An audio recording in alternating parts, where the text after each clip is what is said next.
Hey folks, and welcome to the 9th edition of Double Feature Horror Show. Again, massively stretching the validity of that title. This is more of a quadruple feature horror show, but they're all basically the same movie. So is it a singular feature horror show? I mean, you can argue it yourself in the comments, really. That's part of the fun here. We are, of course, you can't exactly miss this. We are covering Carrie and Carrie and Carrie, and then maybe Carrie 2 too. We got a little carried away. That's the only time I'm going to do it. I had to do it once. I had to do it once. Come on. Okay. Carry on. Stop. Cease. We don't want to get on a pun train. It's deadly to the street. But anyway, welcome to people watching live. Welcome to people watching on the catch up. Were I the kind of person who goes on camera, which is a rare thing, I would be able to show you a fresh, new, shiny CPU, which I'm going to be installing very soon and getting back on the editing train. There's a little bit of channel news for you all. But for the moment, we are carrying on with the live stream because, frankly, I'm having a heck of a lot of fun with it. I'm once again joined by reliable guest Haryan. What up, my drillers? Hey, yeah. That crime guy. What up, my shillers? Poe, don't break the chain. What's up, my willers?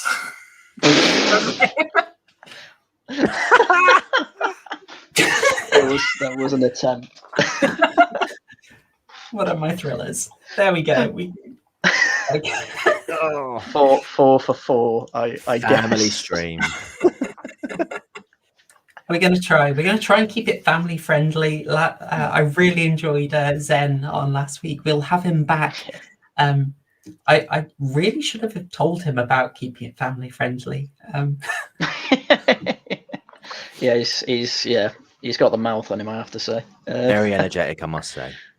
Yeah, which is what we want. Yes, absolutely. Just in moderation with the language. It was good times. It was also, I think, trailer reviewing was a success. I want to review more trailers. I must say, I thoroughly enjoyed doing that last week. That was brilliant. Yeah, I still think of Shadow in the Cloud, and I still laugh at that bit. If you don't know Poe or people in the audience, there's a bit in the trailer where Chloe Grace Moretz falls out a plane. There's a plane underneath that blows up, and it blows her right back up into the plane. Physics, physics be damned. Not at the forefront of the writer's mind, I assume.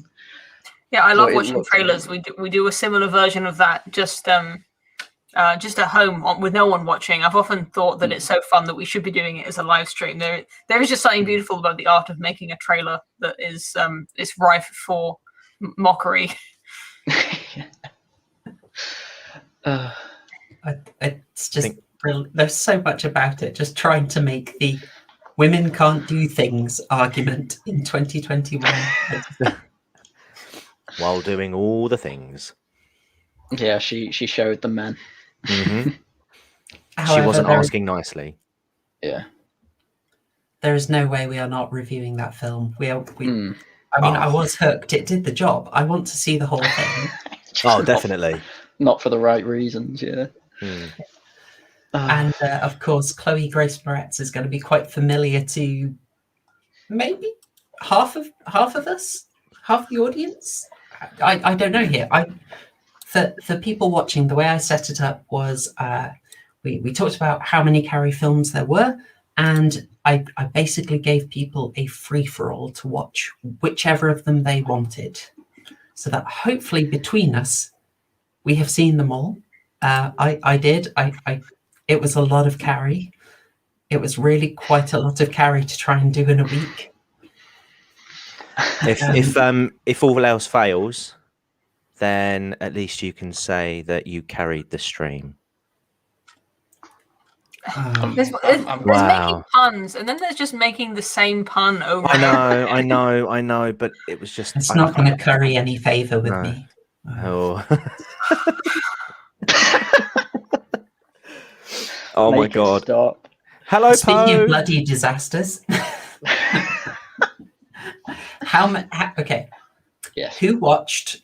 I'm assuming everyone has watched the 1976 Brian De Palma Carrie. Yes. Yes. Good. For the first time as well. I've never seen it before. Oh, Oh, I'll never forget my first time watching that, but we can cover that in a bit. I'm curious. So I won't spend too long on it, but what was your sort of, if we go around, start with Haryan, what was your sort of cultural awareness of Carrie? Obviously, the blood bit's referenced all the time, so I knew that bit was in it, but I didn't really know too much else about it. It's because I've seen the blood coming down on prom queens in, like, I think it was in an American Dad episode, but they used pigs instead because the guy setting it up was like, "Oh, you read Carrie, right?" It's like, "Yeah, I stopped on pigs." So pigs just fall down instead of pig's blood. He's like, "Why did you stop mid sentence?" But apart from that, I didn't know about, like, telekinesis. Right, spoilers, by the way.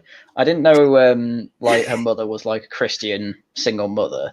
There's just a load of details. Like, obviously there's a school prop in it as well. I didn't really know details about it. I just knew about the kind of point where the film turns, like where the tone completely turns. But apart from that, I didn't know much. And like most films you recommend, I enjoyed it quite a lot. So I'm going to let you in on something. I have a secret aim for this episode. I want Carrie in your top 10s. Everyone. I know that Crime Guy, I've seen your top 5. There's a whole 5 films in the top 10 that you could put Carrie in. I want Carrie in the top 10 for everyone. That's my aim. When I did that list, I can't remember if I don't know if you remember, but Carrie was in sort of like a list of honourable mentions.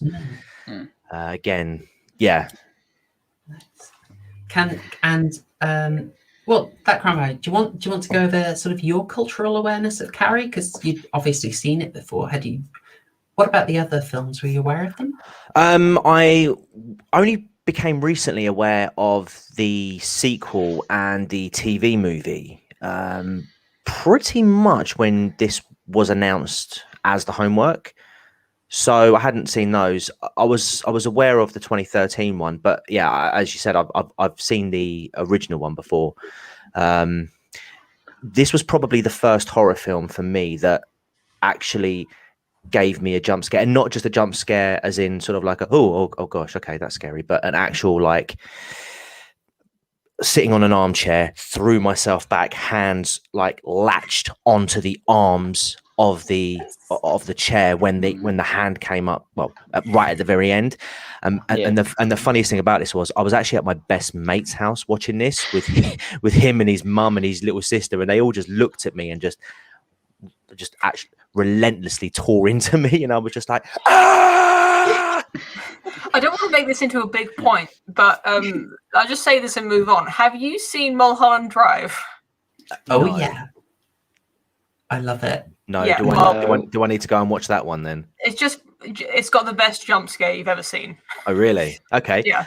And it's ridiculous because it telegraphs it so well. You're like, oh, okay. Yeah. Well, And it still works. Right, It's okay. subject for another stream. Definitely. I'll check that out. Oh, that would be good, actually. Like horror with serious feels in it. Very few of them. Poe, can you tell us a little bit about you and Carrie? I had never heard of Carrie. I'd obviously heard of Stephen King, and I knew that he had a very large body of work. So I had never heard of the story. I'd never heard of the film until I was at my then boyfriend, now husband's place, and we were looking for films to watch. And he pitched Carrie. This isn't going to make sense to anyone watching, but he pitched Carrie as it's a film about our friend Jack if he was a girl. So you can imagine what my friend, like, imagine Carrie, but if she didn't have telekinesis and she was male. We had a friend like that called Jack. Oh no, poor Jack. Yeah. Why was Jack in the ladies' changing room? Yeah. Well, You get in trouble. Jack sounds like a lad. Well, yeah, I had a bit of a complicated relationship with him in terms of our friendship, but anyway, let's not go into that. But he, yeah. So the film the funny thing is that we watched the first scene. I had no idea that it was a film about. I didn't know about the prom scene, the blood, telekinesis, anything like that. I didn't know what the film was about at all. But we watched the first scene, and it's just Carrie, normal high school stuff. It's like a slice of life movie, right? She's getting bullied by these girls. She doesn't, but it's weird that she doesn't know what a period is, and I found that interesting. And in the sort of Netflix and chill age where you don't always like settle on a film, and somehow we ended up stopping the film after the first scene, and my husband put on The Raid instead, which is a completely different tone of film. It's just an action film, and I wasn't into it at all. And I said, "Can we go back to the film about the period, please?" I was really enjoying that. So that was my awareness of it. Did you say you want to see the period drama? Oh my. Anyway, so after that, I didn't watch it again. Obviously, I became more aware of how culturally significant it was. Once I knew what it was, when other things were referencing it, I was kind of picking up on it more. And I've seen a lot more Stephen King stuff since then. I've read more of his books since then. So I kind of know more about the Stephen King genre as a sort of subgenre of horror drama. And yeah, the first time I watched it again was this week in preparation for this. And I was also aware that they made the remake after that 2013 remake. And the only thing I remember about that is that I was talking to my friend about it on New Year's Eve. We went to the pub on New Year's Eve and we were talking about it. And it was after midnight. So when I said, "Did you know they're making a remake of Carrie that's coming out in 2013?" and my friend said, "It's 2013 now." You mean it's coming out this year? I know it's a lame story, but it's the only thing I remember about that New Year, and it's always going to be in my memory because of that. I never watched that until this week either.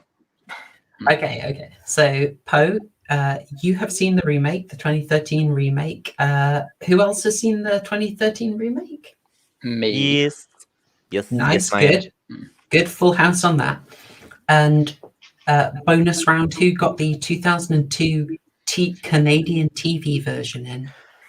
I didn't, but I did a little bit of looking into it on YouTube earlier today.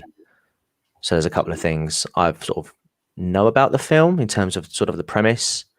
But yeah, I would probably not be able to add too much to that part of the conversation.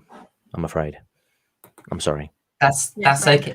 No apologies necessary. I will accept punishment and detention, of course, for for failing to complete my homework.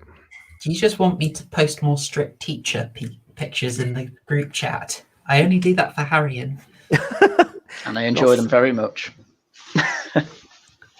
Okay, and just to round it off, I don't know if we will cover it all that much, but the sequel from 1999, and oh gosh, you know it, Carrie to the Rage. Yes. Yeah. Yes. That's pretty much all I can say about that one. Is yes. That was a film that was made. Yes. Yeah. Okay. Good. All right. I think we've got it largely covered here. I don't feel that we need to go hugely into the 2002 one. These are, of course, basically the same story, but the 2002 one is slightly weird because it was trying to be a backdoor pilot for a TV season based around Carrie, which could be seen to follow on from the book. It's kind of an oddity, and it really messes with the story because there's a kind of thing that you would introduce as a time-saving device in the plot. It's framed around a policeman interviewing survivors of the massacre. Yes. Which you would usually use to trim things down and just move people along. You can just have someone say, "I don't care about that. Tell me what happened on Thursday evening." And you can just skip to that bit of the plot. It's genius. It's wonderful, lazy writing. I think with that one, if I remember correctly, they tried to sort of base it more off of the book, off of the novel, because I think the Stephen King novel sort of centers around. I don't know if it centers specifically around a police station, but there is elements of that where, if I've got my information correctly, that it's more to do with. It's more a story of they are basically recounting the events of the film, and I think the 2002 version reintroduces characters that were essentially dropped from the original movie. Absolutely correct. Yeah. Carrie is more epistolary as a book. It is looking back, it is recounting, it is doing different sources. It's an odd little book. But yes, it does introduce some elements that are different. One thing that does stand out to me that is quite bizarre, and if I'm sure you would all have taken this away, is that with the 2002, the policeman's doing this interview after nearly 100 people have died horribly. None of the students interviewed give a damn. They're all just totally chill. And it's bugging me for the whole film. It's like you get to about an hour in, and the detective just says to them then, you don't seem very phased. And the Sue Snell character is just like, that was 2 weeks ago. Huh? Okay. Just cope better. It's an odd one. Don't worry that 73 people died. Just, I was say that sounds very different to the films. Yeah. These aren't your millennials, your Zoomers, these overly coddled kids. These are these 80s. So I don't know if it's set. I mean, the one in the 70s is obviously set in the 70s. I don't know if the other remakes. I don't know if any of those were set in the 70s or the 80s. Yeah, they are all updated to modern times. Okay, with weird results. So they are millennials then, I guess. Pretty much, yeah. I'm afraid so. And okay, I mean, let's start at the beginning. A very good place to start. You do not get, as I think you've all commented on, you don't get much warning with Carrie, the 1976. We are pretty much straight into the, I was going to say the flow of things. We've punned too much. Straight into the action. Meeting Carrie, and we get an impression immediately of a very, well, how would you describe her? Poe? Well, she's just like my friend Jack, but if he was a girl.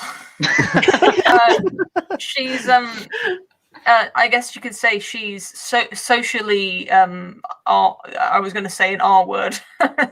She's very socially inept, very sheltered. She's got that kind of, what's that word? A wallflower. She's a wilting, what's that expression? The shrinking violet. Shrinking violet, yeah. Ooh. Yeah, she's not very, in her physical appearance, she's not very developed. She's not very womanly. She's kind of like a tall girl. This is something that definitely stands out. This is your leading woman, and she is not attractive. Now we can see. I've got an echo there. Sorry. I was going to say she looks like Greta Thunberg with a long face. Oh no! How dare you! You can see from the poster there that when Carrie, on the very left, that when Sissy Spacek is made up for prom, she's gorgeous, she's lovely. She goes full method acting through a film. She makes herself very displeasing. She rubbed grease through her hair, and she carries herself. And this is, the star of your film. She's putting out so many sort of warning signs to sort of stop you liking her effectively. Would you agree with that? Like, she puts you on edge. I couldn't not like her. I just felt so sorry for her. In terms of the overall performance, she easily, hands down, was the best Carrie of the three Carries of them. But I couldn't help but find her endearing. She was very innocent, because of that sheltered upbringing that she had.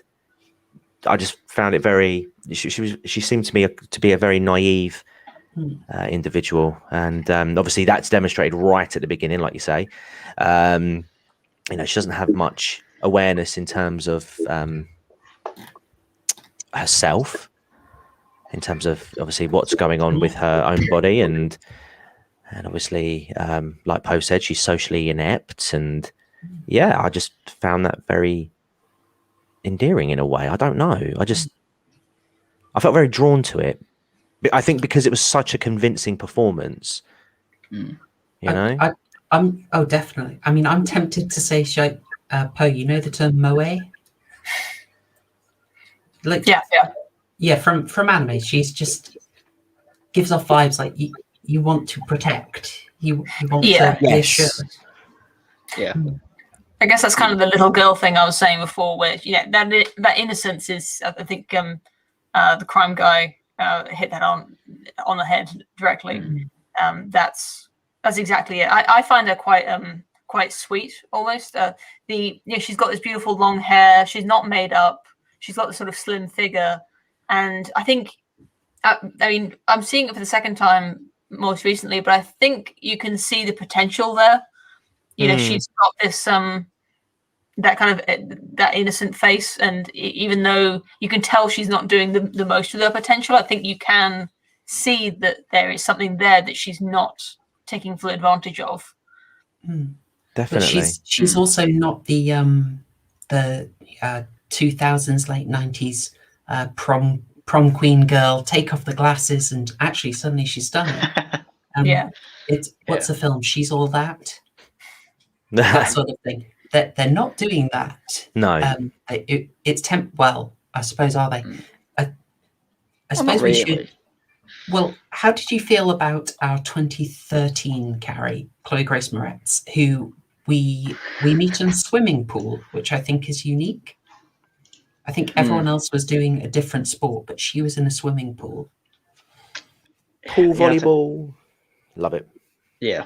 I mean, I don't think it worked with the 2013 one. I mean, it was pointed out to me that Chloe was 15 at the time, so I probably shouldn't say she was hot. But it doesn't work because, yeah, as you say, with the original Carrie, she put grease in her hair. She tried to make herself just look not bad, but unkempt at the very least. Whereas, and it especially didn't work with the scene where the gym teacher's showing her in the mirror, and it's like, oh, I don't see anything bad here. And it's like, it's Chloe Grace Moretz. Of course, it's not bad. Whereas with the original Carrie, it's like, oh, she's actually trying. You can see an improvement from there. So yeah. With Sissy, is it Spacek or Spacek? I don't know her son. How to pronounce her surname. I've said Spacek. Spacek, even better. Years, and I don't see a reason to stop now. Like with Sissy Spacek, you have to, in that scene that Haryan's just described, you have to sort of dig deep to find that beauty within. But like Haryan said, I mean, Chloe is, again, it's difficult, but basically, I know she is. I know, and obviously, like, yuck, but she isn't Sissy Spacek. Let's put it that way. She, that's what I'm gonna say. I thought the exact same thing. I think it is the most obvious thing that sort of, as soon as you see the poster or trailer, if you've seen the original, I think it jumps out at you as this this difference in the casting. She's blonde as well. It's like redheads have that perfect. They're riding that line between I'm bullied because I'm redhead and also I'm sexy because I'm a redhead. It's like they can kind of do both, especially when they're female. Yeah, I mean, half the point of the film is that none of the men pay her any attention, really. And it was a bit reversed in the 2013 Carrie, where Tommy said, like, calls the teacher an asshole for being a bit of a, not being particularly nice when she was up doing a poem, whereas in the 76 version, she compliments his poem. So it's kind of the reverse. And the thing, I like that. I thought Tommy was quite well done in 2013. Yeah. But I go on. Sorry. I was going to say, I actually thought in that opening scene, even though I actually have big problems with the swimsuit Carrie was wearing, I can't imagine. I'd want her to wear something like really deliberately, like very old looking. I thought that was a bit too standard. Yeah, I felt like that. I mean, especially just because I watched that and the original back to back, and Nice. obviously the Margaret Carrie's mum is like evangelical, ultra conservative, and I don't think that in any way, shape, or form Margaret would allow her daughter to wear something like that. Yeah, so you'd expect it to be some sort of whole body thing, look really out of place and almost like from another time, because that's how she felt in the original. She didn't fit in anywhere within that social hierarchy in the school. And if you didn't know Carrie was Carrie in the 2013 version, you would just, she looks like any one of the other girls. So I think that was perhaps a point of contention there. Yeah, I read a review. I think it was by Roger Ebert, weirdly, because I didn't know he was still reviewing films, but of the 2013 Carrie, and I don't know if he got paid off or what, but he was very complimentary about it, and I mean, maybe it's what they call reaching, but he made a point about her being more attractive, less awkward. She looks like a popular girl, but she doesn't know that she is. He says that it's like an internalized ugliness, where because of the abuse from her mother, she believes that she's nothing, that she's dirt, that none of these girls are going to like her, and so that is how the girls treat her, which I think is interesting. I don't like it as much, but it is kind of more realistic in the sense that I think that the simple logic of movies often dictates that the girl who has the natural good looks, like the best hair and the best face, she will naturally be popular. But I think in real life it's not really that simple, where your attitude, someone as weird as Carrie, no matter what she looked like, she would still always be a loser. I don't know. She'd have simp beta orbiters, I can tell you that. Yeah, I think you're right. Yeah. I think Chloe Grace Moretz started like acting very awkwardly, but did you feel like she sort of dropped it really quickly? Like when it came to getting socialized, she found her feet way too quickly. Not just that as well. I think when she had confrontations with her mother, she seemed to be a hell of a lot more confrontational than Sissy SpaceX version. SpaceX. I don't know. SpaceX. Spatula. SpaceX. I said SpaceX. Oh, SpaceX. Yeah. Okay. Yeah, it sounded like SpaceX. Okay. Elon Musk's version. Okay. But yeah, no, obviously, like, Carrie and her mum in the original have altercations, but you can tell that Carrie is absolutely petrified of her mother. Her effectively standing up to her mother is a huge thing for her to do. In the 2013 one, though, it felt like she knew she was in control. Yeah, very much in common with the 2002. Yeah, and much more. And nothing to do with the fact that she had the telekinesis. It was just she seemed confident enough to stand up to her mum and be like, no. So shall we go to the scene that kind of kicks it all off? Yes. Carrie is showering, and I'm assuming everyone did their horror homework. If you didn't, just sort of, you can have a good time. You're going to learn some stuff. Watch Carrie anyway. There's a lot of there's a surprising amount of beavers in this film, I found, which was it's Brian De Palma is not ashamed to put a lot of. I mean, the students look mostly 25, so I was going to say 35. That's because they were. That's because they 35, were. Yeah, they were all in their 20, like mid to late 20s. Same age as the teacher, yeah. Yeah. You're not wrong. That is, if I'm picking flaws with the 1976 original, I could do that. But anyway, back in the showers at Age Play High, Carrie is showering post PE and gets her period for the first time. And in the 76, of course, it kind of plays a bit of a trick on you. It's got this feeling of, it's kind of sleazy. Do you feel? Would it be fair to call it sleazy? They make it a bit too pornographic, you mean? with her in the shower.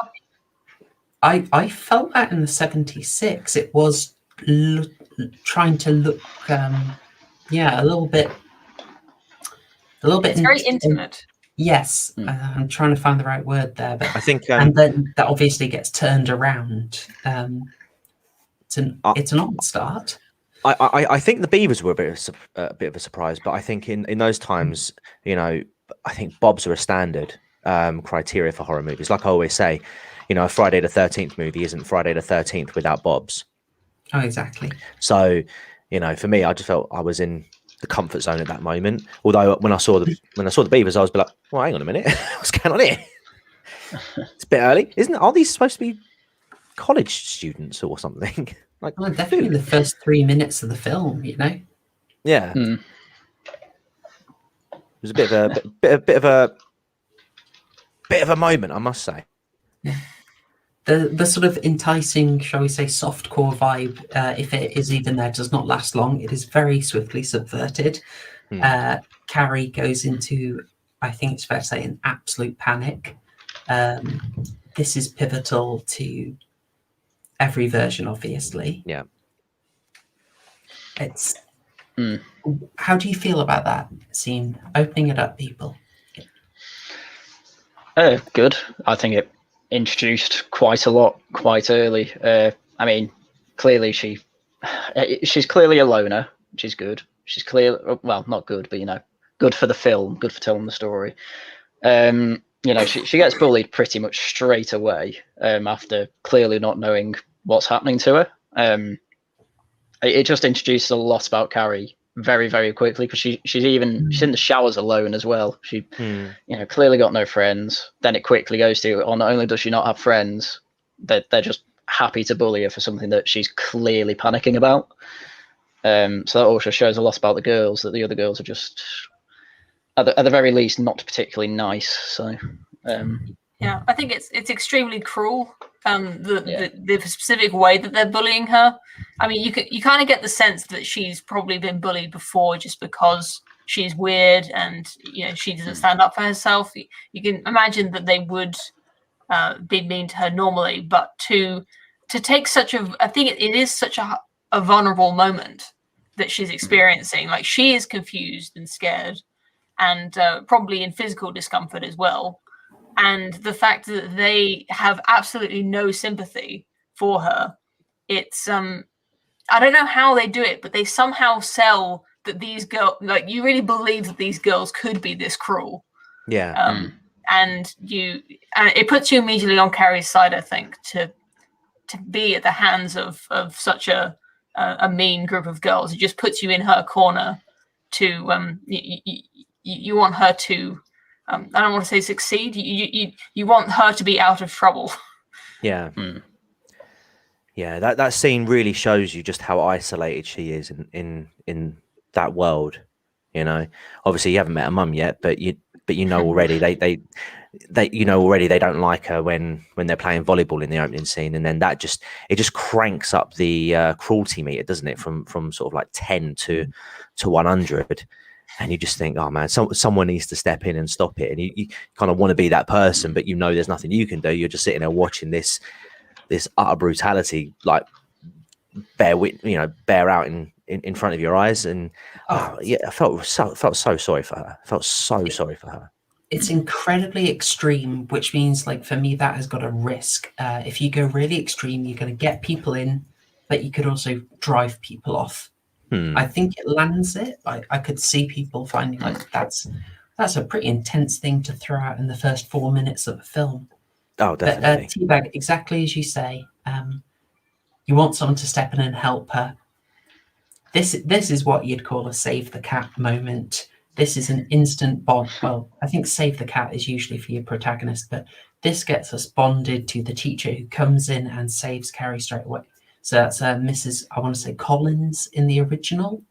In the 76, she is renamed, and she's Desjardins as she is in the book. I probably mangled the names there. Yeah, I don't know why Stephen King gave her such a weird kind of French name. I think this is a good time to talk. I felt a weird reaction to the 2013 one, which seemed to, I mean, the 2013 Carrie was directed by a woman, which is something that Roger Ebert made a big deal of in his review, saying that this film was made from the female point of view rather than the male, whatever. I think he was making, I don't think he was making it up basically, but the point is that the way that the girls bully her in 2013, at first they are just like genuinely trying to give her a tampon, like, oh, you know, come on, Carrie, like, why being so overdramatic, you know, just plug it up.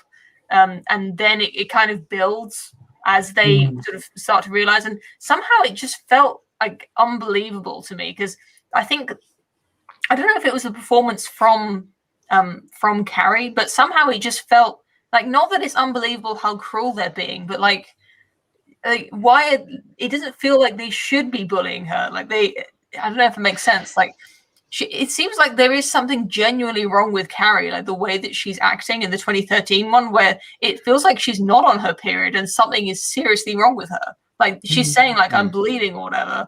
And these girls somehow get the impression that she's on her period and she doesn't know about it, when from her performance, I didn't get that impression.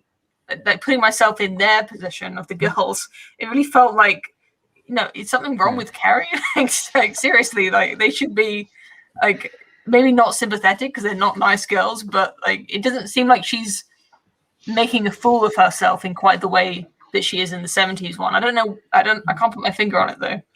No, I think I know what you mean. Yeah, I think I know what you mean. There's something I'm going to be quite horrible to the 2013 one throughout, so I'm also going to pepper it with lots of praise for stuff I did like. So Kimberly Pierce is a director, and I quite like it. She mostly does. Oh, we've got some echo there. Okay, I can't hear anything. I'm sure we'll get along just fine. Hopefully, it won't bother anyone else. So Kimberly Pierce mostly does she does a lot of LGBT films. I think those are her stronger ones, although I liked some of the sort of action she brought in. I thought she landed the action really quite well, really made it impactful. And another change I liked in the 2013 that helped it be more believable is the girls whipping out the phones and filming. And the use of filmed footage to humiliate Carrie, or the Carrie character, is also done in Carrie 2: The Rage. Maybe they were inspired, but it seemed more believable, and they make good use of that as well, I feel. It's very realistic for modern day bullying, because people are idiots and record themselves committing crimes and bullying people. So it's totally believable, and especially the way Chris is. I can believe she'd be an idiot and upload it as well. Yeah, definitely. I mean, it wouldn't make sense to, you know, sort of update the movies to current times and not to have something like recording a situation like that on your smartphone, given the fact that our culture nowadays seems to record everything, you know. So yeah, it's definitely a realistic thing that they would do. Yeah. Is this a good time to bring up, just because Haryan mentioned Chris? It took me a couple scenes for me to notice, and my husband's actually the one who brought it up when we were watching the 70s one, is that Chris, did anyone recognize the actress? I do. She's almost unrecognizable just because her personality, hair and makeup are completely different. Yeah. But she's Lewis from RoboCop, RoboCop's partner. I do. I made a big point in our private chat earlier in the week when I saw it. I was like, oh my God, it's Nancy Allen. Oh my God, I didn't know.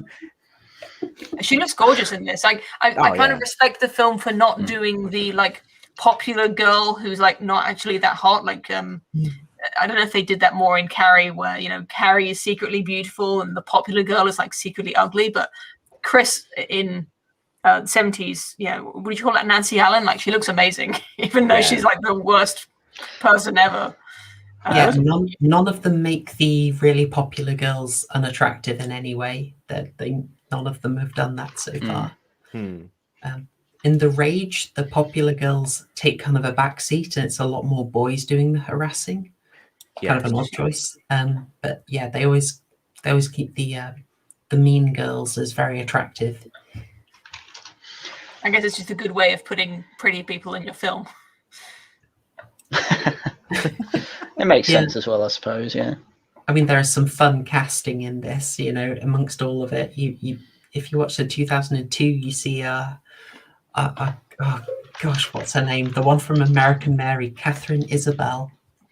Yeah. She turns up. I'm sure you're happy to see her, Haryan.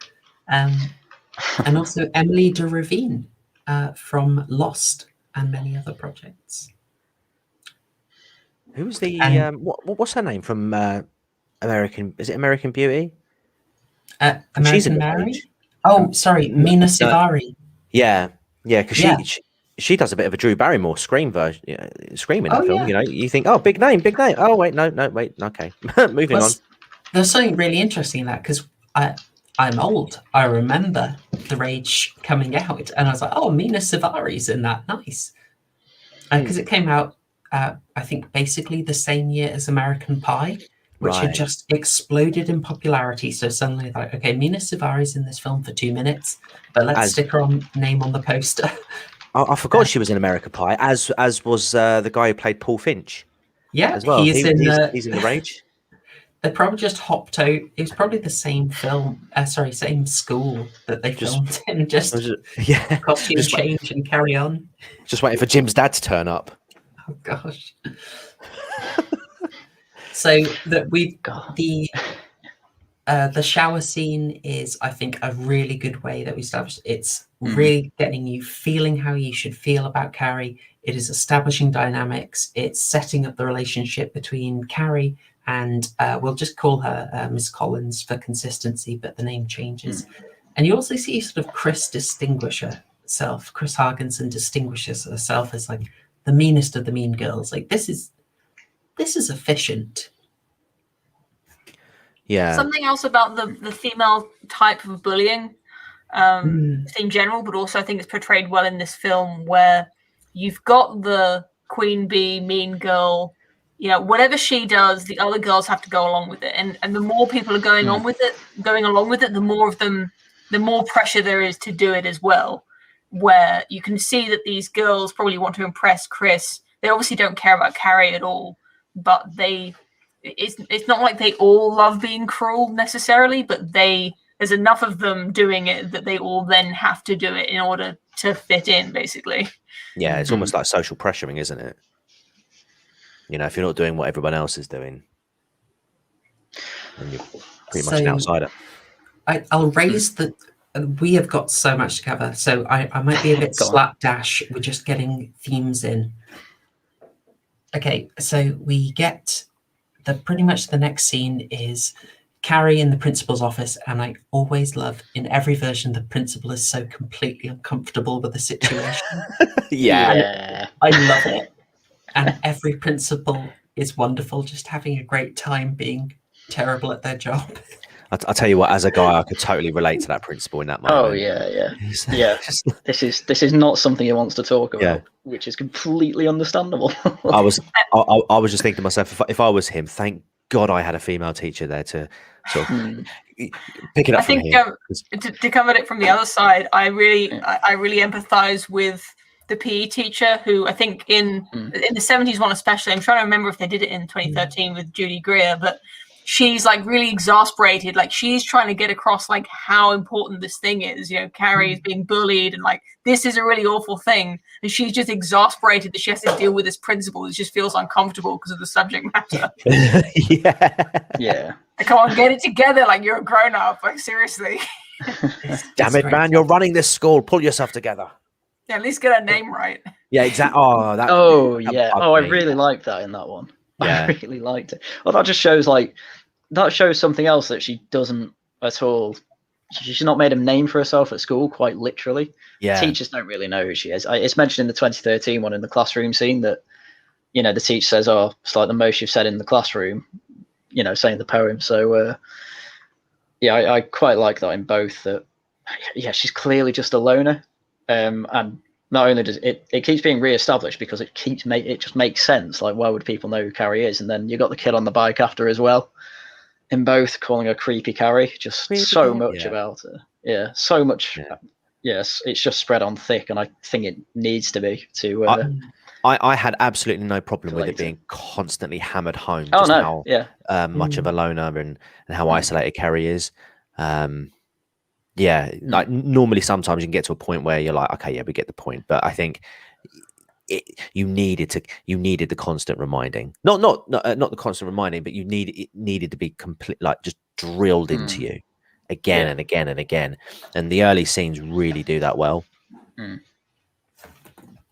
Oh, absolutely. And in the principal's office scene, we get very important information. Now, I will say, I feel this is a theme that possibly I'm only picking up on because I'm a bit weird and I've got my own sort of prejudices in how I view a film. But you learn that Carrie was being educated at home. That's PG. I can keep that up. That's fine. I've got the important scenes in a few images, so I can cover them. We get the message that she was being educated at home, and the state stepped in and essentially obliged her to be in a state school. And something I think is a really juicy theme in Carrie that none of them have really explored, and it's kind of a wasted opportunity, is the question of, was Carrie better at home? Because no, the state school, she is getting bullied, she's getting absolutely tormented. And I think it's a really interesting comparison, actually. Yeah. I certainly think less people would have died. Good point. It is interesting, her mother's reaction to her. And you, at first, even on the entire first viewing, her mother seems completely insane. The way that she sheltered her and the way she demonizes her just for having a period is completely unfair. You know, she absolutely, like, basically insane, schizophrenic. Her mother is torturing her, basically. But then on watching it again, there is all of that. Don't get me wrong. But when she starts calling Carrie a demon, I mean, is she wrong? Well, that's it. You know, I mean, what the powers that she calls out, like, she knows exactly what's going to happen at the prom. She knows that the kids are going to bully her. I don't know how she knows. Maybe God told her, but mother's intuition. She says they're all going to laugh at you, and she's absolutely right. Yeah. Yeah. I mean, that's the thing. You kind of. I mean, telekinesis isn't exactly natural in humans, you know, and you know, she obviously knows that something's wrong with Carrie, and obviously the evangelical side of her comes out when she has a period because, you know, she thinks that she's been mucking about with boys, hence why, you know, she's bleeding, because that's the first sin, I think, for her. And then obviously, that obviously sets her off. There you go. But yeah, she, in a weird way, Margaret has a point. She's not wrong. I would like a much stronger film that, you know, is more, maybe just maybe doesn't need to overplay Margaret as much, in order to make a real good case of actually, like, it's not as simple as she needs to be in the state school. And I think that's kind of an interesting theme that could have been gone there. Of course, we get varying strengths of, shall we say, passion in Margaret White. At this point, we should probably mention that the 2013 one doesn't actually start with a shower scene. It starts with a very unusual birth scene. Oh yeah, I didn't like it. Just looking at this picture, it reminded me of something. Another little fun fact. Did you know that Jodie Foster was originally looked at for the role of Margaret White? And Julianne Moore would end up taking that role. I'm just thinking, what other role did Julianne Moore take from Jodie Foster? I think she got the sort of refusal there when she took over Clarice Darling, alas. But no, I mean, I almost feel like the 2013 is warped to make the most of Julianne Moore because I think she's incredible. I love Julianne Moore in this. Yeah, I like Julianne Moore. Yeah, she acted it well, definitely. But if they were going to make the most of her, why didn't they give her a badass cape like the 1970s Margaret had that amazing outfit? I loved it. Yeah, she definitely she needed a cape. Definitely. Oh, I didn't even think of that. Yes. Yeah, that's a good point. Maybe the Snyder Cut's got a cape. I don't know. Oh dear. Yeah, I will say with the beginning scene of 2013, I just thought at that point I thought the whole film was just going to try and shock me all the time. Because she literally lifts up her skirt and it's like there's a baby covered in blood there, which makes sense because she just gave birth. But I'm just like, well, this is just like disgusting for no reason, really. You don't need this, but I think the funny thing about the 70s, Carrie, is it takes so long for anything really like frightening to happen. There's a lot of character drama in the first half with a tiny bit of telekinesis. And I think maybe in 2013 they were just a bit self-conscious, going like, it's a horror film. Come on, we're gonna have some blood on the screen, and I don't mean period blood. Yeah, we need to have some gore, something scary. Otherwise, people aren't going to know it's a horror film. Yeah, definitely. To me, because they focused a lot more on the telekinesis in the 2013 one, it just felt like they wanted to make as much use of the graphics department as they could. I agree. Yeah, it just got annoying to me. Yeah, watching Matilda. Yeah. Oh, literally, I was thinking that. I'm like, this is like an effed up Matilda, really. Did Matilda's powers strengthen when she was angry? I'm trying to remember the film. Yeah. So whenever she was being shouted at or she was under extreme pressure, that's when the powers would manifest. Yeah. But then obviously she learned to. But then she learned to control them just by sort of thinking about the traumatic moment, shall we say? And I think it's similar. It's similar with Carrie. Obviously, when she's under extreme pressure, that's when the powers seem to manifest. And in particular, the 2013 version, she learns to control them, I think, much more effectively than in the 1976 version. But like Haryan said, I think that's more to do with the graphics department being able to do a lot more in 2013 than they could in 1976. Yeah, and I also liked in 76 how it just, as you say, it was all character drama up until about an hour and like 10 in or something, and then it makes the the tonal shift that much better. In my opinion, because it's like abrupt chaos that you can't really, you don't know how bad it's going to be, because obviously in 2013 when you see her constantly practicing and she's lifting a whole room of like books and a bed, and she's basically Darth Vader for half of the film as well. just force choking people. So funny. In my video, I called her the Dork Phoenix. She's basically a superhero in the 2013 one, isn't she? If we're honest with Haryan, I was thinking about how would you respond to that sort of slow build up in the 76. I was thinking like, are we going to sort of good lad? Yeah, well, it's like Blind Manor. It's like I kept saying with Blind Manor. A lot of things in Blind Manor, nothing really hit the fan until over halfway through. And I really like that. I love the slow build up of tension. And this was, I know it's getting a bit ahead of the story, but it's like when you have 20 minutes of just pure wholesomeness at the prom, and you just go, in my head I was just going, this is all just gonna go wrong, and I really don't like that.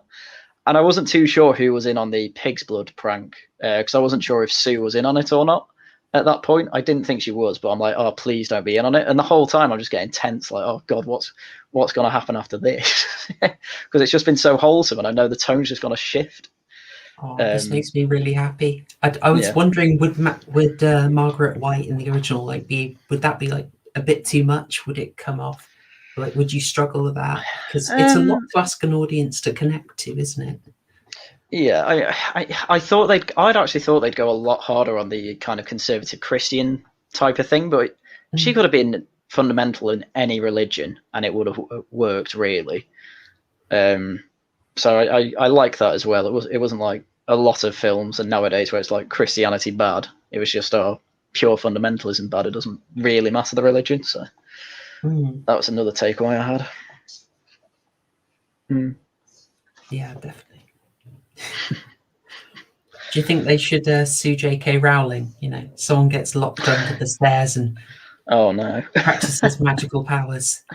Yeah, I was actually going to bring up Harry Potter because that's the first thing that came to mind when we were talking about the. I was watching the film with crazy powers when she gets really angry. That's exactly what happens in the Philosopher's Stone and in later books as well, where even without a wand, even without saying any spells, the magic is it's like overflowing. And I do wonder if who was the originator of that idea? Like I'm sure Carrie didn't originate the concept of emotions being linked to magic powers. I mean, the Incredible Hulk does that as well, kind of. Yeah, it's an interesting thing when she's under the stairs, because the 76 version is sort of the only one where I feel like Carrie is actually religious. You feel like she does believe. She maybe doesn't believe as strongly as her mother, but she is. That is her reference point. That is her morality, and that's sort of a genuine struggle for her.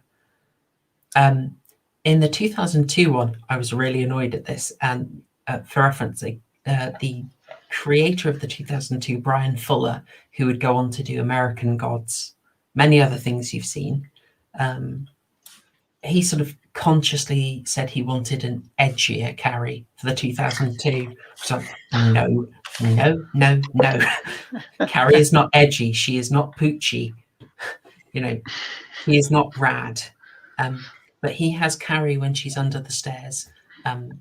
She has hidden teen girl magazines under floorboards, and she behind a plank in the wall. She takes them out. She's reading that. I know it's heresy, isn't it? What? Just completely misses the point. Why is she awkward if she's reading Teen Vogue? Like most of the things that she encounters shouldn't surprise her. Like she might be curious about it. But... How would she know? How would she not know what a period was? Like I'm sure. Like again, I don't read Teen Vogue personally, but I'm sure those magazines are catered to helping children. Helping teenagers understand the world, and I'm sure there's parts in there that were sort of Oh, definitely. Talk about things like that. Hole. Yeah. Massive plot hole. I only read it for the articles, obviously. Haryan? All right, it's not Playboy. So that's a difference. And as has already been picked up, and this is another good reference point for it, in the 2013 as well, we're seeing a more confident Carrie. We're seeing... we might as well cover it now. When you've got a scene where Carrie's exploring her powers, and it feels much more like wizardry, whereas I like that. What I love about the 76 is Carrie is scared constantly. She's working out how to do it, but it's still raw emotion powering it and directing it, and she doesn't have the finesse. There's a scene I would love to show you from the 2002. It is pure steamed hams. She is getting. She is slammed her mother in the closet pre-prom. Right. She's waiting to be picked up by Tommy, and the tension has her sort of like all the furniture is lifted, and it's actually quite a nice visual metaphor. And then when he rings the doorbell, she goes to answer it, and everything obviously falls down, and it's like that sort of sense of release. But Tommy says, "Whoa, what did your ceiling cave in?" She says, "Yes, my ceiling caved in." He's like, "What? May I see?" She said, "No." Like, yeah. At this time of year, at this time of localized entirely within your kitchen. May I see it? It's quite wonderful. I might have to when I can edit. I might get that scene for you. Lord. I can actually. I had to pay £8 for that blooming thing. Like it was on Netflix for about 5 years. I never watched it because I thought it was there to kind of scam people looking for the 2013. And then it was gone, and I had to pay £8 for it. So we might as well get a steamed hams meme out of it, you know.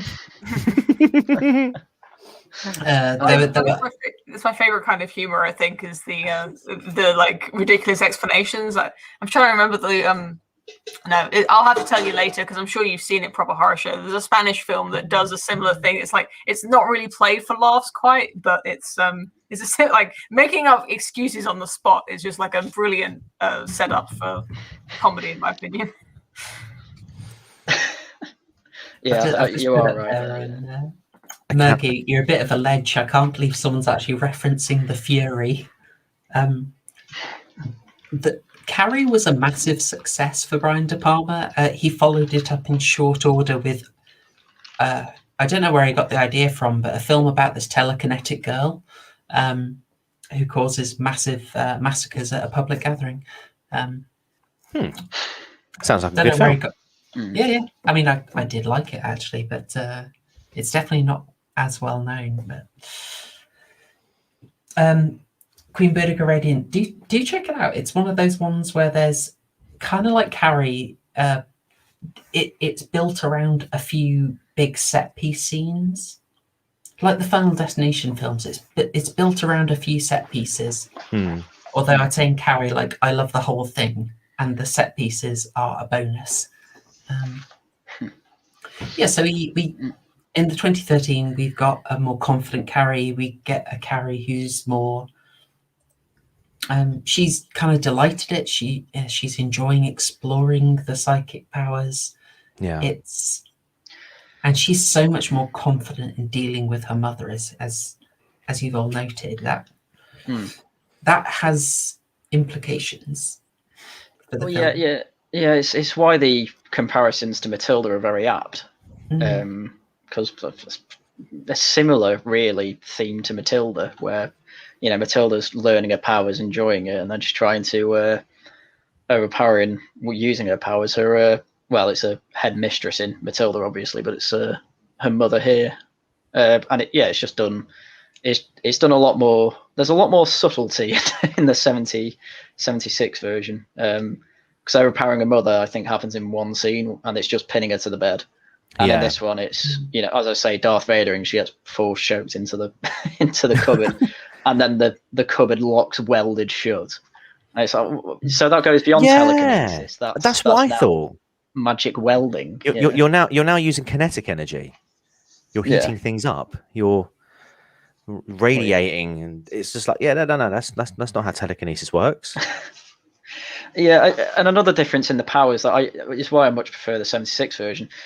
It's obvious that in the 76 version she has to look at the thing to use her power on it. So she looks at all the doors to close them. She doesn't close the one behind her that the two sneak out of. They close it themselves. Whereas in the 2013 one, she doesn't have to look at anything. She just has to do a hand gesture, or it's more like the Force than kind of the telekinesis of the 76 one, which. Absolutely, I think it's a lot more limiting in the 76 one, and I think that works a lot better because she can do anything in the 2013 one, but in the 76 one, she as I say, seems more limited, so which I prefer. She's got that source of joy, whereas I feel like one of the strengths of the 76 one is that she's basically only got one source of refuge. She's got one source of succor and respite, which is the teacher, Miss Collins. We keep calling her Miss Collins just for consistency. I love this so much. I love it. Carrie is terrified, and you'd think this is a hard sell in a modern movie, that there's so much build up, and Carrie is just bewildered when she's being approached. She's suspicious, she's scared, and Miss Collins recognizes this, and it's just it's really tender and kind of loving, and I just adore it so much. It is really sweet and wholesome, and we can come back to the scene, but I want to just point out how harsh that juxtaposition is just after the scene where we see Miss Collins is telling off Sue and Tommy, saying like, I know you put Tommy up to this. Like, what are you doing? Like, she's acting like, oh, Yes. Carrie, you're so cute. You know, oh, of course he wants to go to the prom with you. And then like, you know, oh, what, you trying to play a joke on Carrie? It's really harsh. Typical woman. Oh, but she's fantastic because I think she understands, like, Carrie does not know what's going on. She doesn't know the social rules. Miss Collins knows exactly what is going on with the popular girls. She's got their number. She knows they're vicious little snakes. Well, the thing is, she knows, but she's gone after the wrong targets, hasn't she? Because Sue and Tommy, they're you know, being sincere in what they want to do. Because Sue obviously feels really bad about what happened in the shower and wants to make it up to her. And obviously, you know, and rightfully so, Miss Collins, you know, questions their motive because of the fact that it's just so out of the norm for them. But you know, she's so, you know, I think she gets too focused on that, and obviously you don't see what happens with Nancy, whatever her name, I can't remember her. What was it?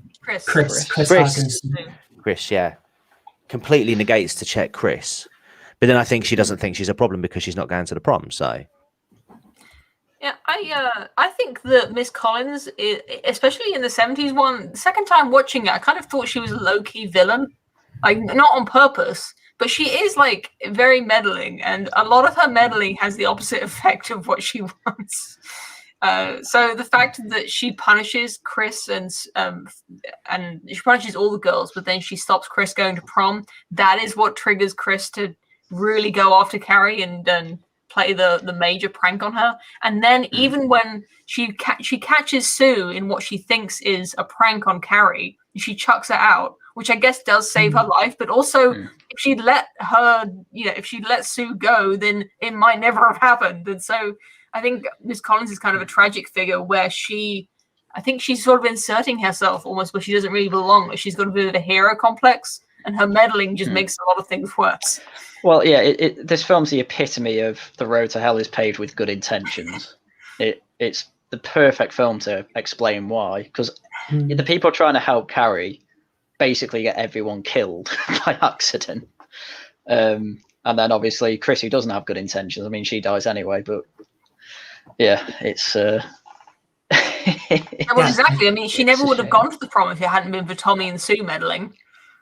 Yeah, that's true. That's true. Yeah.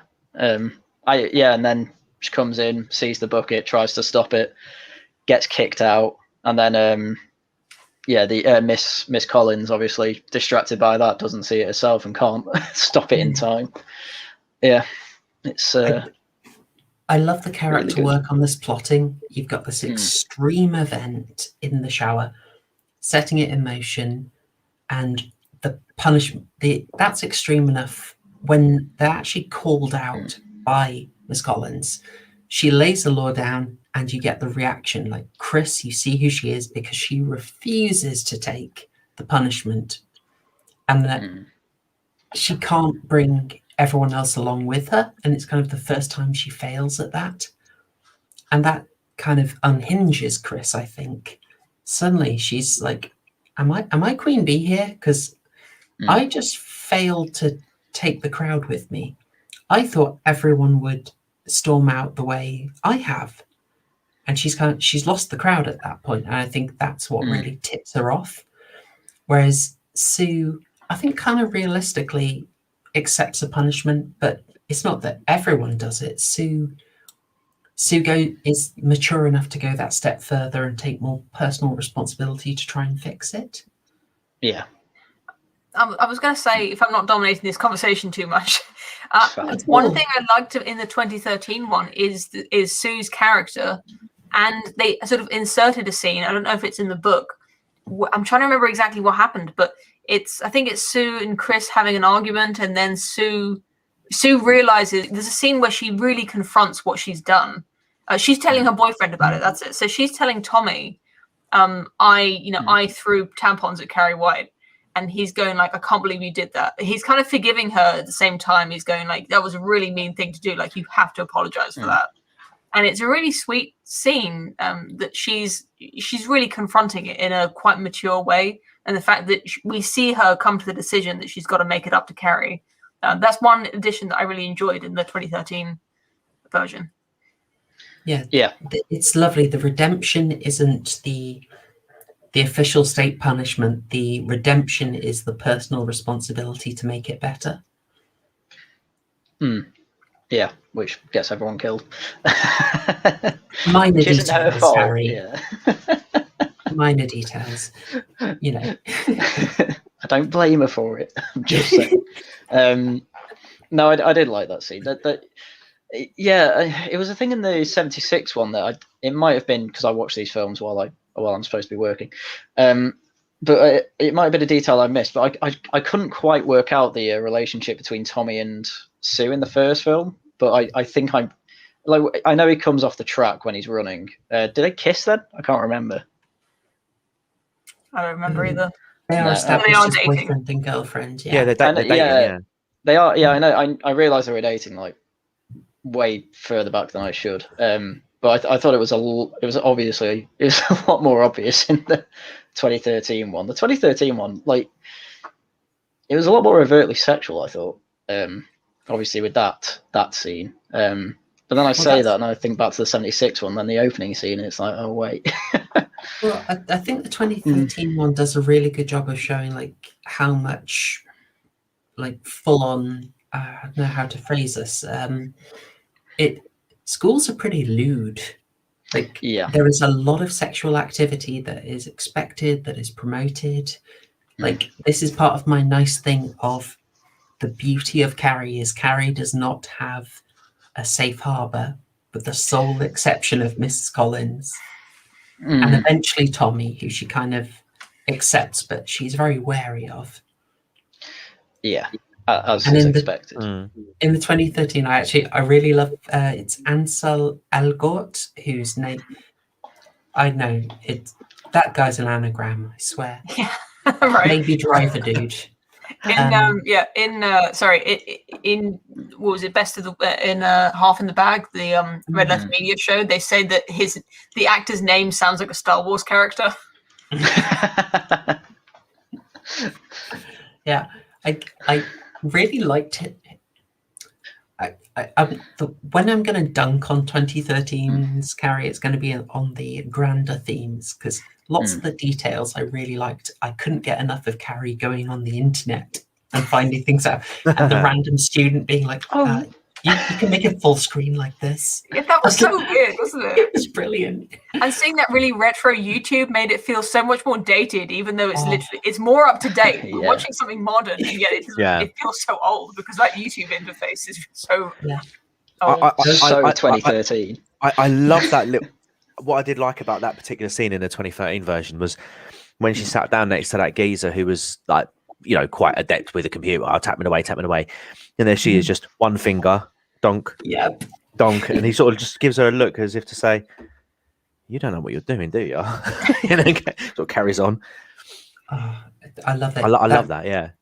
I got very familiar with that scene because it's the only one I could get in the film where someone has a computer screen or any screen I could look at for a significant time. So that's the one I had to steal to hijack for my video, as is my style. But anyway, the other thing I really loved is Ansel Elgort's Tommy is just I don't want to say he's like a simp, but he's not dominant at all. He's just kind of bewildered in a kind of charming way by the whole scheme. I quite love that. I think this is a good time to bring up the Tommy in the 76 version. I think that's like a 35-year-old man. Like, he's so old.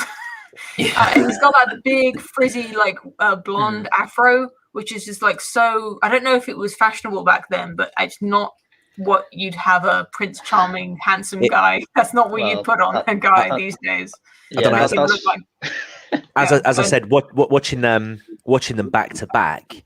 Obviously, I was getting a direct comparison in that moment, and after seeing the amazing Barnet that Tommy had in the 70s version, and then you go to this like relatively clean cut geezer in 2013, I was like, mate, you need an afro.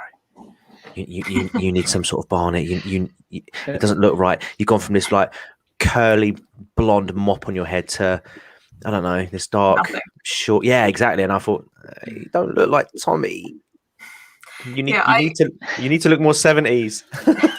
I didn't have a preference. I think the fact that Tommy looked so in the original, the fact that he didn't look like a high school heartthrob, I kind of forgot that pretty quickly. But I really liked the chemistry between Carrie and Tommy in the original. I don't know if it was something about like the actors' interaction or the direction or the dialogue, but the physical presence between them was very like real.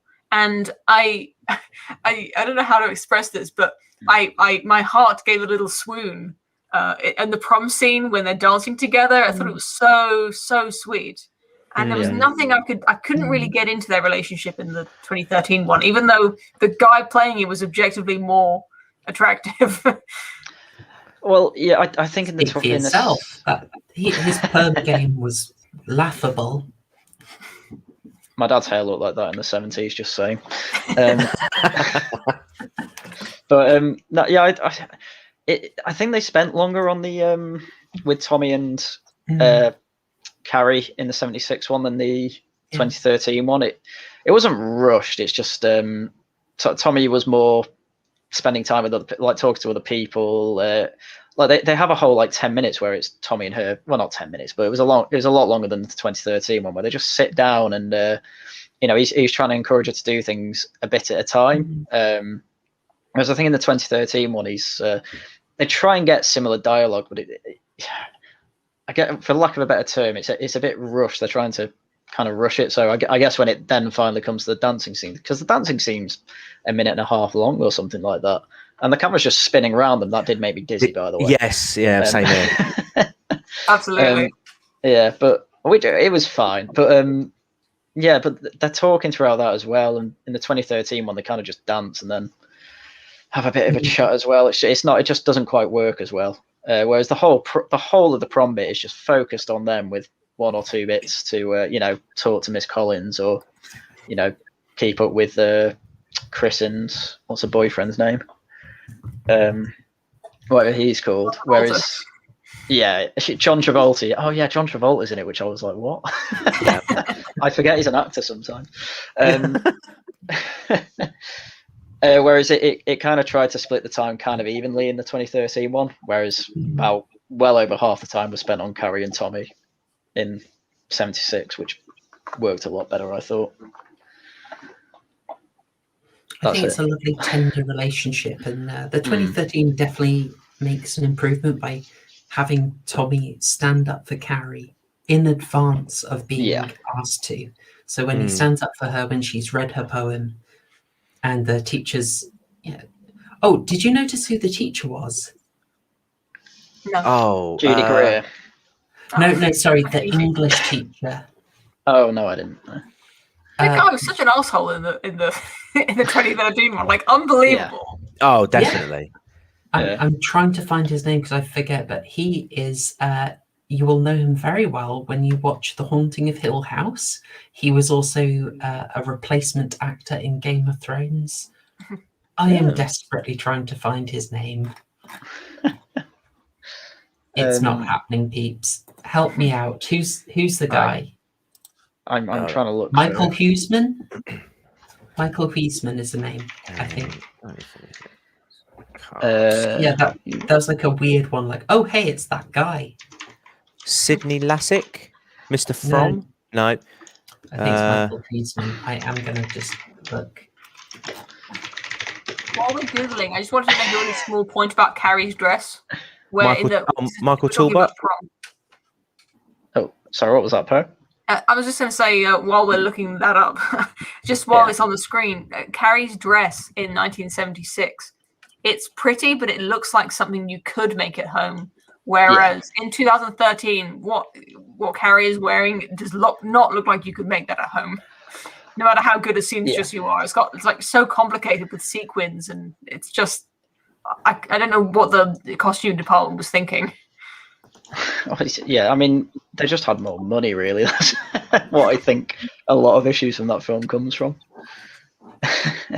But No, yeah, I know what you mean. That did throw me a bit. And I like the dress in the 76 one. It, as you say, it does look homemade, very authentic. On the dirty pillows comment that Carrie's mum makes, she's showing a bit of chest, which I think is pretty daring for a Christian girl to wear something that reveals that much. I think it's called a décolleté area. Yeah, that would definitely be true in 76. Knowing a lot of Christian girls these days. I just love the term "dirty pillows." I was going to say, because I told you that I watched this for the first time long ago, maybe over 5 years ago, and dirty pillows is a term that ever since then, like every couple of weeks, my husband will bring it up. Like it's something that's still in common usage as a joke. I can see your dirty pillows. I have to say, I've never heard the expression before. I think she just made it up. No, I thought, oh, maybe that was common in like 76, but I'm just used to them being called milkers or something. It'd be funny if they updated it in 2012. They were working on a remake and possibly TV series in 2019. We could get a Milkers. It could happen. Oh, please. It's the dream. They need Carrie's Milkers. Make it happen, people. They need to bring back dirty pillows to the mainstream. I mean, they called them dirty pillows in the 2013 version as well, if I remember. Yeah. And so they definitely need to make dirty pillows mainstream again. I will point out a note here that you got off lightly on the dirty pillows front, because a 2002 version, that crime guy, you were asking me, hey, what's this scene with the meteors? Yes, because the 2002 one is the only one to have meteors. Well, that happens prior to Carrie having the sort of her version of the dirty pillow scene in 2002 version is seeing a teenage neighbor toplessly sunbathing and then going and asking her about the boobs and then saying, oh, I want a set like that. It's a weird scene. And young Carrie is played by Jodelle Ferland, who you may know and love from Cabin in the Woods and Silent Hill. Yeah, I did see that. That was pretty cool. But yeah, very weird scene though. It's a really on a separate, a really weird scene. And then there are meteors hitting the house, and nothing else is mentioned about that at any other point. It's odd. It's not the first time a Carrie film mentions something and then just doesn't follow it up, though, isn't it? Like Ralph, for example. Oh, I'm missing something. Help me out here. Carrie 2. When they talk about Carrie's dad. Of course. I had notes for that, but I don't know if we're going to cover it. It's Carrie 2 is just. I hear it's a train wreck. I'm telling the only reason why that can be considered a Carrie sequel is because it's got Sue Snell in it. That's the only reason. Other than that, it bears very little resemblance. Oh, and the fact that they try and tie in, make familial ties with Rachel and Carrie. But I mean, you take Sue Snell out of that, then that's just a girl with telekinesis. It's just a Carrie ripoff that just somehow managed to score the naming, the rights to use some of the old 1976 clips and bring in one of the I just read Electric Boogaloo.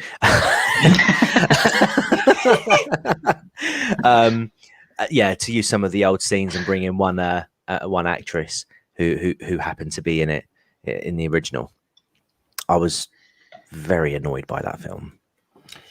Yeah, I mean, this is something that I'm sure we'll end up talking on. But Carrie 2, once again, it in every other film than the 76, it kind of goes for a Carrie did nothing wrong vibe, and the sequel does try and essentially make her completely vindicated and give her a lot of control over her powers.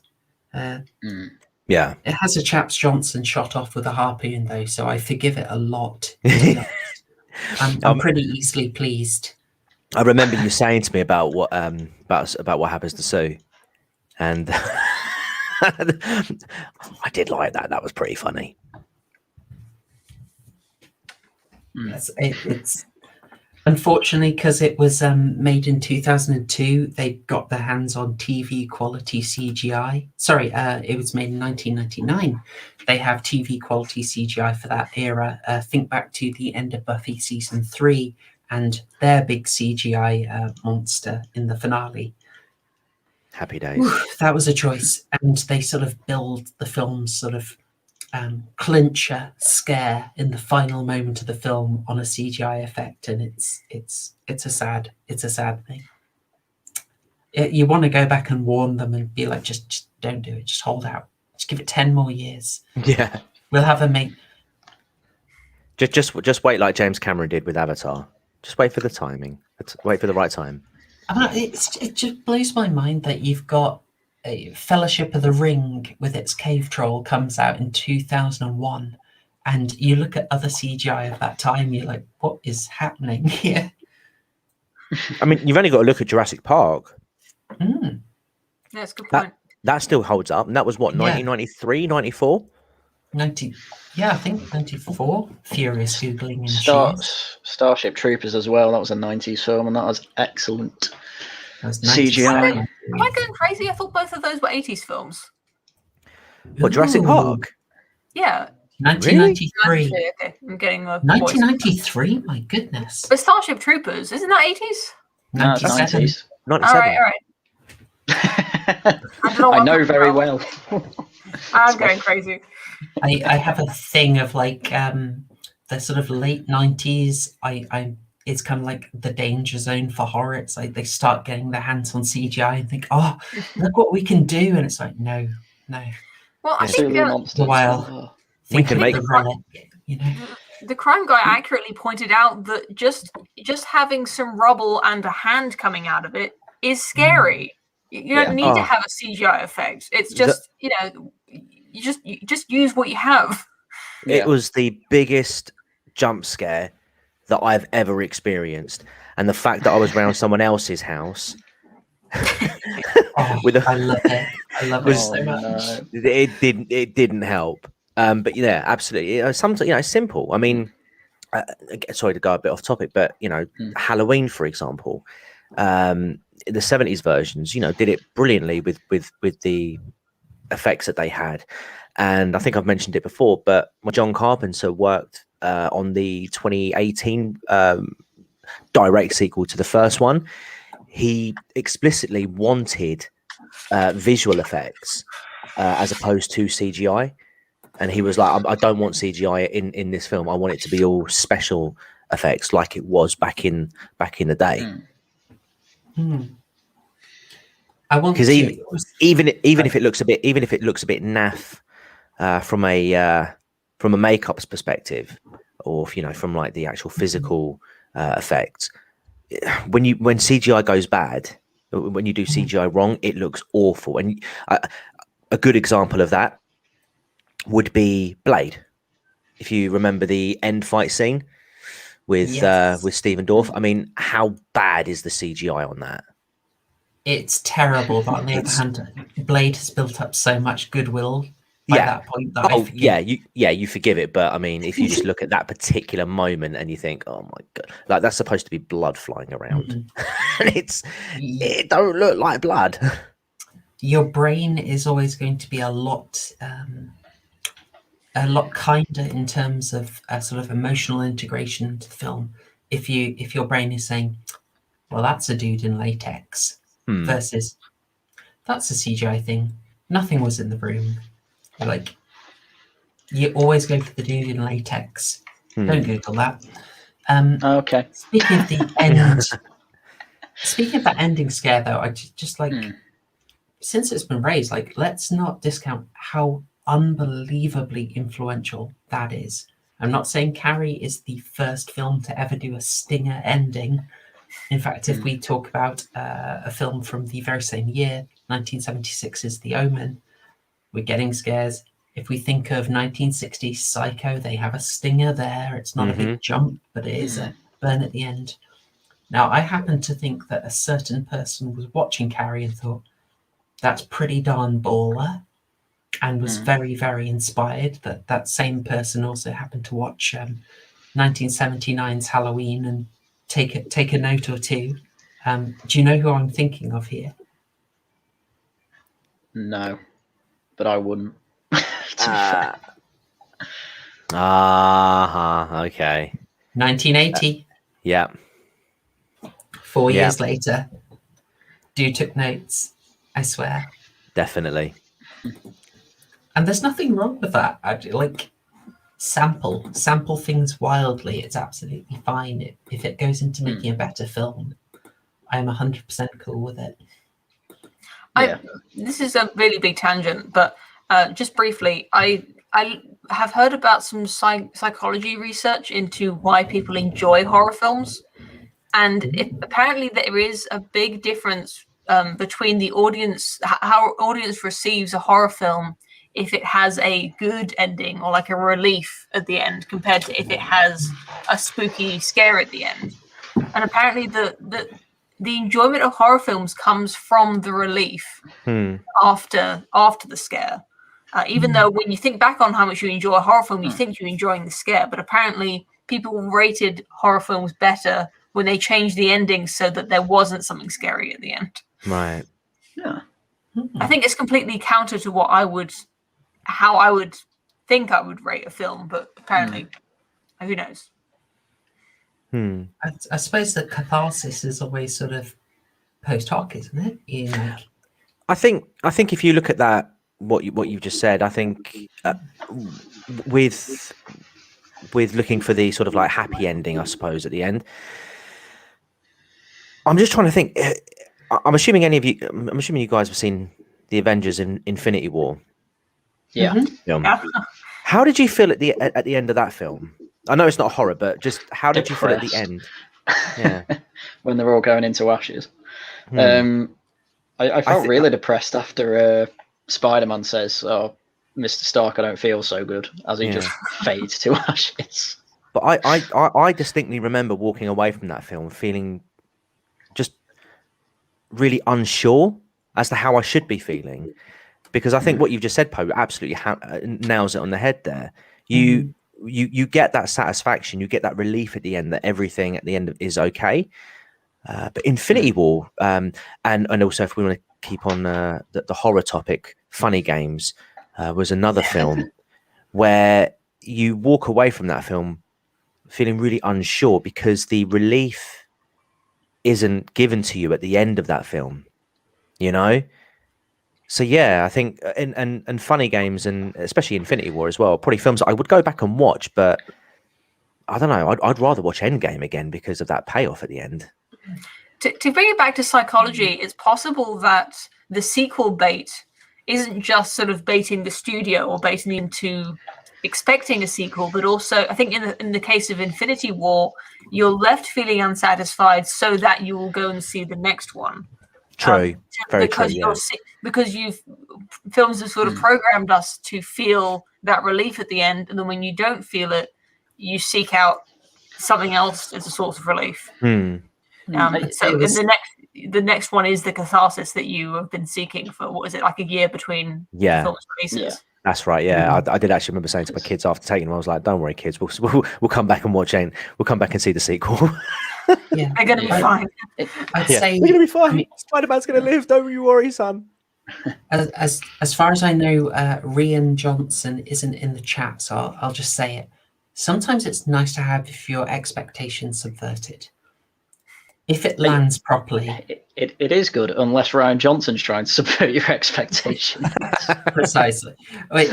There are times to subvert expectations, and it landed with a payoff. You're expecting something triumphant and you were hit with a gut punch and it surprised you and you're like, oh gosh, I'm feeling some emotions for these characters. It's like, oh, hey. Yeah.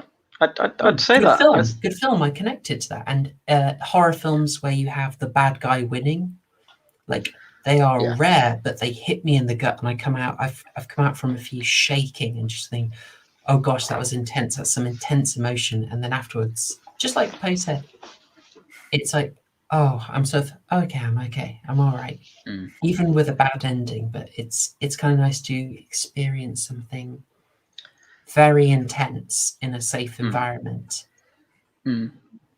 Yeah, definitely. Just to bring it back to Carrie, I'd say Carrie subverted some of my expectations, really. For instance, I thought Miss Collins wasn't going to die, and then she gets the most gruesome death in the 76 one, getting crushed by the. I'm not even sure. I'm not even sure what crushes her, but it's something over a door. Yeah, and then in the 2013 one, she kind of it literally does a Darth Vader on her, and then kind of shoves her to the side. It's really weird. I mean, she obviously dies because everyone dies in the fire. I thought she was spared in the 2013. She was the impression I got. spared. Although, that is my big problem with the 2013 is sparing Miss Collins / Desjardins. I thought everyone was still locked in the place as it was burning down. That's kind of what was implied to me. I don't know. It was definitely implied, but then she appeared later. I think she did come back. Oh, did she? Oh, I don't know. She might have ID clipped. I don't know. Yeah. I can't remember, and I watched it 2 hours ago. If we're talking about the final, the burning, it's not really the final scene, is it? The fire scene. Ever since I watched a real life film video, I should say, of a nightclub burning down, it's quite famous. I don't know if any of you've seen it. It's really horrific. I mean, to see something that's real, it's on a completely different level to watching a horror film. And since I've watched that, I've had a mild phobia of being in that kind of chaotic mayhem situation with the fire where everyone's just trying to get out and they're climbing over each other. It's this I could say that Carrie 76 was to use the modern vernacular, it was a little bit triggering. It did definitely capture that complete mayhem, I think. Oh, definitely. There is one scene I want to talk about, and I think it needs to be addressed. Go on. It's the scene where they're getting their prom suits. Yeah, we need to talk about the soundtrack they used. We need to talk about the behavior inside, and I'm talking specifically the 76 one. The 2013, cringed it up quite well, but nowhere near on the 76 level. There was one really weird bit where they're chatting away, and then all of a sudden it goes like triple speed for like 2 seconds, and then back to normal. And I'm thinking, why have you done that? To me, that was just someone in the editor room going, right, we need to cut like a minute. Oh, just speed up this conversation. It'll be fine. Just cut it out. You're right, the whole sequence is very odd. And it's just that music in the background. I'm thinking, what the hell am I listening to? Yeah, could have gone a bit better, that, but it didn't take me out of it. I was kind of like, I get it. They're getting prom suits, and then it speeds up. They're talking. I'm like, what the hell? Okay. And it's like that soundtrack bit, but that soundtrack in that moment, like they're having a conversation with one of the guys because he's like, oh no, I don't want to wear a suit. It looks ridiculous, and they're arguing. But all I can hear is this in the background. It sounds like an angry cat with its tail caught in the door. I need to watch it again. I can't remember the soundtrack, unfortunately. Honestly, just go back and just catch that bit and just listen to the music that's being played. It's awful, and it completely drowns out what I think is quite a comical conversation, because in the end he wears like a t-shirt and trousers with just with like the suit sort of designed onto the shirt. Which I think is quite funny. But yeah, it's just completely ruined by this horrible background music, this random 3 seconds speeding up of what was basically 3 sentences. Yeah. It should have. Yeah. I didn't get it. I just didn't get it.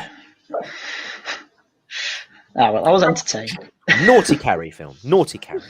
Something I absolutely love is that Carrie with selective editing, you could have this as a fairly unusual prom film. Just why not? Because it doesn't treat everything as if it's going to be leading to horror. It's a bold move, I think, but it's happy to let you enjoy high school scenes and enjoy scenes like that, and feel just like the bonding with the teacher. Just have a sweet scene, and not have everything set up leading to something horrific. And I love that. I think it makes the horror work much more when you get to it. But I could be wrong. I don't. No. I think you're spot on there. I mean, it's definitely an intentional choice. I don't know why they're making that choice, but the way that some scenes have that slightly goofy music and this sort of very slice of life feel. The girls doing exercise as well. It had a kind of goofy soundtrack. Oh yeah, of course it draws you into this sort of you're watching a teen drama. Yeah, or a teen comedy even. I think that bit was that bit with all the girls doing the working out. I think they were trying to appeal to a certain audience in that moment. It worked. It would not be unusual for Brian De Palma to throw in a bit of blue for the dads. Let's just. He's subtle in this. I'll put it this way: if we ever show you a body double, that's far more, let's say, multi-genre, to stay family friendly. Oh, James in the chat. James De Silva. Wait, there's 3 Carries in a sequel. Yes. Yes, James. Although the sequel got retconned by 2013. That's my argument anyway, and I'm right. The sequel really can't make much sense in the context of the whole world. I suppose there's a couple of things before everything kicks off at the prom. In terms of stuff that I really like. Shall we go with the visit to the pig farm? Yes. Was yeah. there a little Hitchcock reference? Because the town that they live in is called Bates, and the pig farm is Bates. I didn't know if there were Hitchcock references at all. Brian De Palma is obsessed with Hitchcock. Again, if you watch Body Double, it's unmistakable. He tributes Hitchcock constantly. Because he'd slip that in. Yeah, because I noticed that the farm in the 2013 version, or where they went to, I didn't see the name Bates on there. So I figured on the 76 version that must have been a Hitchcock reference, and I'm sure there was something else, but I can't remember. But I'm sure there was something else in there that made me think, oh, that's a Hitchcock reference there. Yeah, they changed it to Kings for the 2002. Yeah. Oh, okay. Interesting. Yeah, so De Palma will give you your Hitchcock references. You've got John Travolta as Chris's boyfriend, and I think a genuinely quite awful person. You see he's horrible. But Sorry, let's talk about John's character. Go for it. I'm joking. Straight into it. Bamboozled. Yeah, I can't remember his name again. Whatever John Travolta's character was called in both films was, was just the worst person. Billy Nolan. He didn't like being called a stupid shiz. That is true. Yeah, especially in 1976, he definitely didn't like it. Yeah, I don't know how normal it was in '76 for couples to slap each other in cars. There was a lot of slapping in this film, I found, but yeah, especially Billy. Yeah. It is meant to be clear, like he's stepping over a line. This isn't a bit of, how can I say, if this were in the 60s or 50s, it wouldn't be intended to mark someone as that repulsive, or wouldn't definitely be intended to mark them as repulsive in that way. Right. Yeah, I mean, the whole time you can tell he spills his beer on Chris as well, and he just doesn't care. No. The guy's just terrible. And then and then at the end of the car scene, she's talking perfectly fine while clearly having a mouthful. Oh yeah. Billy. Yeah. I hate what she says. I hate Carrie. Why? And it's just like, what? Get your mind in the game, woman. I think they were really playing up that manipulation side to the point where I came out hating Chris more than I hated Billy, because she was clearly the mastermind of the operation. She was intentionally using these tactics to get him on board with this plan.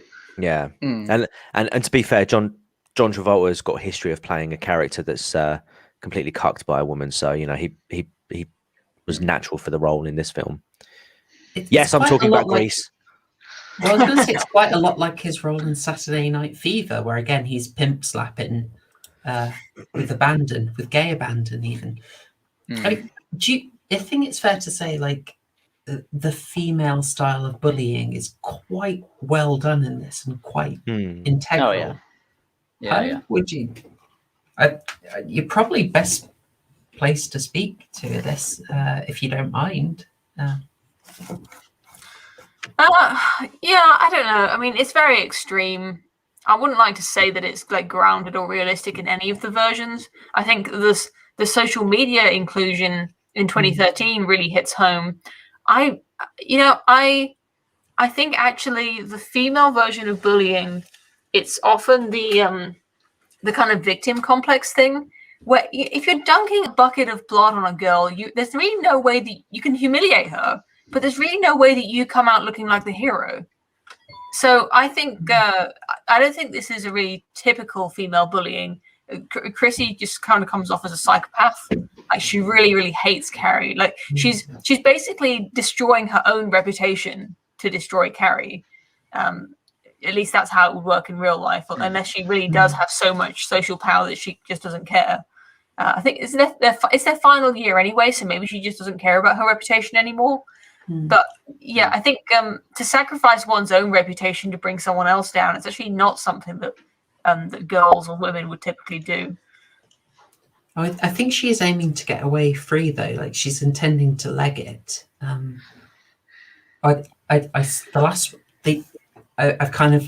watched them in such short succession that it kind of blurs. So help me out here.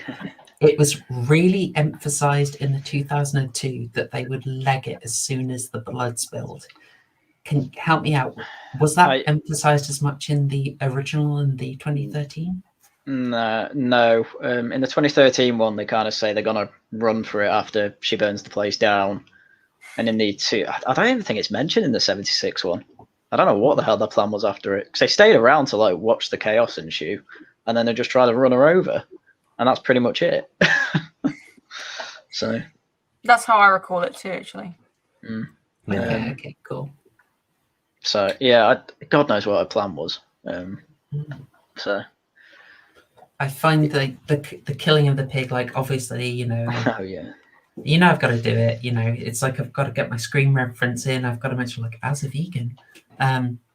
But genuinely, like, everyone has their different things that they can take. Some people can't take injections in films. Animal cruelty for me is an instant shudder. I just... Of all the things you had to say, you said injections. I can't stand injections in films, TV, or anything like that. Hate it. You give me as much gore as you want, but just a little pin prick pressing against the skin. Noted. No. Yeah. What is it for you, actually? Go around. What's the thing for you that is like, even if it's quite minor, you're just like, and that's the scariest thing. Gosh. I think like open body surgery is a pretty bad one, which I was surprised that I could get through. Well, American Mary didn't really have any. Like, the most she'd have was like she pulls out an arm there that she's just cut off. But it's not like that gets me. It's when you actually like see like an open, like, I don't know, surgery of some kind somewhere. Ugh. Yeah, that gets me. Should I go next? Yeah. I guess the crime guy already went. I couldn't really think of anything specific. I talked on the last time I was on about how that scene in Suspiria really disturbed me more than anything else probably I've seen ever. I don't know how you'd even describe that. I mean, it's definitely body horror, but it's completely supernatural, with like bones snapping. And I mean, nobody likes that. You know, anything with bones sticking out of the skin, like, nobody likes that. I don't think that's peculiar to me. I think it's hugely underused in horror. So when it's done, it's very effective. You just see a limb bending the wrong way, you're like, ooh, that's wrong. So you get very empathetic towards it. Get the whole sympathy shudder going on. Well, I've seen enough football injury compilation videos where the I old. was gonna say I've seen enough MMA to not be too bad with kind of bones not looking right anymore. Anderson Silva. Yeah. Yeah. Oh, I know actually, it's claustrophobia. I hate that. You guys ever seen The Descent? That was awful. I hate That's that. on the list. That's on the Yes. list. And Buried. Like anything in the Buried, yeah. confined space, I find horrible. Yeah, very Yeah. true. Yeah, good point. Yeah. Yeah, spoilers, people. We're doing The Descent quite soon. So good times, good times. Yeah. Okay, that's good. Oh, all right. So the killing of the pig is like this is your clear line crossing. This is your clear. This person's an absolute dangerous psychopath. It's very Stephen King actually. He likes your sort of psychotic bully character. It's quite handy for moving things on. Think of It, obviously, whole gang of them, and Billy is that for Carrie. And yeah, I find it viscerally very unpleasant. It's not going to be the most flattering comparison, but there is an obvious analogy there between like what they do to a defenseless animal who's caged in and the bullying of Carrie, who is defenseless and she's forced to be in school. That's her cage. I could be talking nonsense though, so that might be a reach. It's not your worst reach. What's the worst one I've done so far? Was it God. Nightmare on Elm Street is about the Vietnam War? Oh, probably. I've not seen the arguments for that, but possibly that one. One distinct difference between the original and the 2013 role was Chris's role in that scene. Because obviously in the 76 versions, you know, she's very much taking a back seat and effectively silently orchestrating the event, because obviously she's got Billy and her mates there to carry out the act. And she, as I say, she takes a back seat in that scene and lets the lads do the work. But in the 2013 version, she gets her hands dirty, quite literally, when she, you know, slices the pig's throat. And I didn't know how to feel about that. Don't get me wrong, I had no problem with her taking part in it, but for me, it was I quite liked her being sort of like the mastermind, sort of like the brains of the operation, and not actually physically getting involved like she did in the 76 version. I think Nancy Allen did a good job in portraying that. But this version of Chris in 2013, you know, was definitely a lot more sinister in my mind. Not just with I want to play a prank, you know, I want to do a really harsh prank on Carrie, but like I actually want to commit harm to animals. I want to obviously do this prank and then eventually kill her. You know, I mean, she's a different level of evil in the remake. Yeah, Chris changes a lot. In the 2002, she's there, she's egging it on, but she doesn't. She pulls the rope herself, but she doesn't slit the pig's throat. There's quite an effective, as I think they all did, a sort of debate over can they do it? Are they going to cross the line? Which builds the act up a bit. I think it's quite effective how that works. But in the 2002, she doesn't kill the pig. She just sort of eggs it on, and closer to the 76 gets a bit bullied by Billy. Yeah, she seems to be she seems to be more pushed around in the 76 version, but she still obviously has in my view still has control over what's going on, because Billy's still doing as he's told, basically. Empire, true power is to manipulate others into doing the work for you. Yes. And I think ultimately that's what Chris does. Like, she can take the slaps, excuse me, and the physical abuse from Billy, because she knows ultimately when she snaps her fingers, Billy's going to do as he's told. Thoughts? I just Yeah. found a compilation that I need to get up. Oh my. Of what? Is it the slaps? There are so many slaps in this film. Oh yeah. It's Oh, it's not, great. alas. I'm sorry. That's a I shame. know what the original one is. Ah. I don't know what's going on here, Feels actually. That is not the 2002. Is that the musical? Possibly. That might I'm be not the sure. musical. Might be a stage show or something. Yeah. Yeah. This is the thing that I like about Carrie 76. Basically, after she gets covered in blood and sees everyone's laughing at her, she then just has this constant face of looking mental, and it's great. But Chloe is kind of like, she gets covered in it, but then her face looks a bit more like she's just angry rather than demented. Yeah. And then she kind of has a load of range of emotions while doing that and getting home. Whereas obviously 76, it's just one pure I am demented and killing everyone face. She was also. Poe's doing it pretty well there. Oh no. I was pressed, Poe. I was going to shop you into the prom scene. What do you got for? There's that famous. Well, for me, it's infamous. The one you had that still from a video where you're making like a death stare at the camera. I was like, that's the one. Let's fire up Photoshop. Didn't do it. I was just going to say about the exact bloody moment. It's weird how you can tell me about the 2002 one, because it's the weird thing that they keep consistent between the remake, between the 2013 and the original, is that the blood, the shot of her getting covered in blood does not match the continuity of the blood that is then on her for the rest of the Yes. But they go the opposite way. Yeah, I felt it was incredibly stylized, like really stood out in the 2013. That there's the shot we got, and now we'll just go to the makeup department and get it looking right visually. Speaking of the blood, would now be a good time to get a Scream reference in Proper Horror Show. Oh, I know the reference. I know that reference. Go on, do it. It's when he's covered in blood and then he licks it off and he's like, red colouring and cornstarch, just like they used in Carrie. Same thing they used for Pig's Blood and Carrie.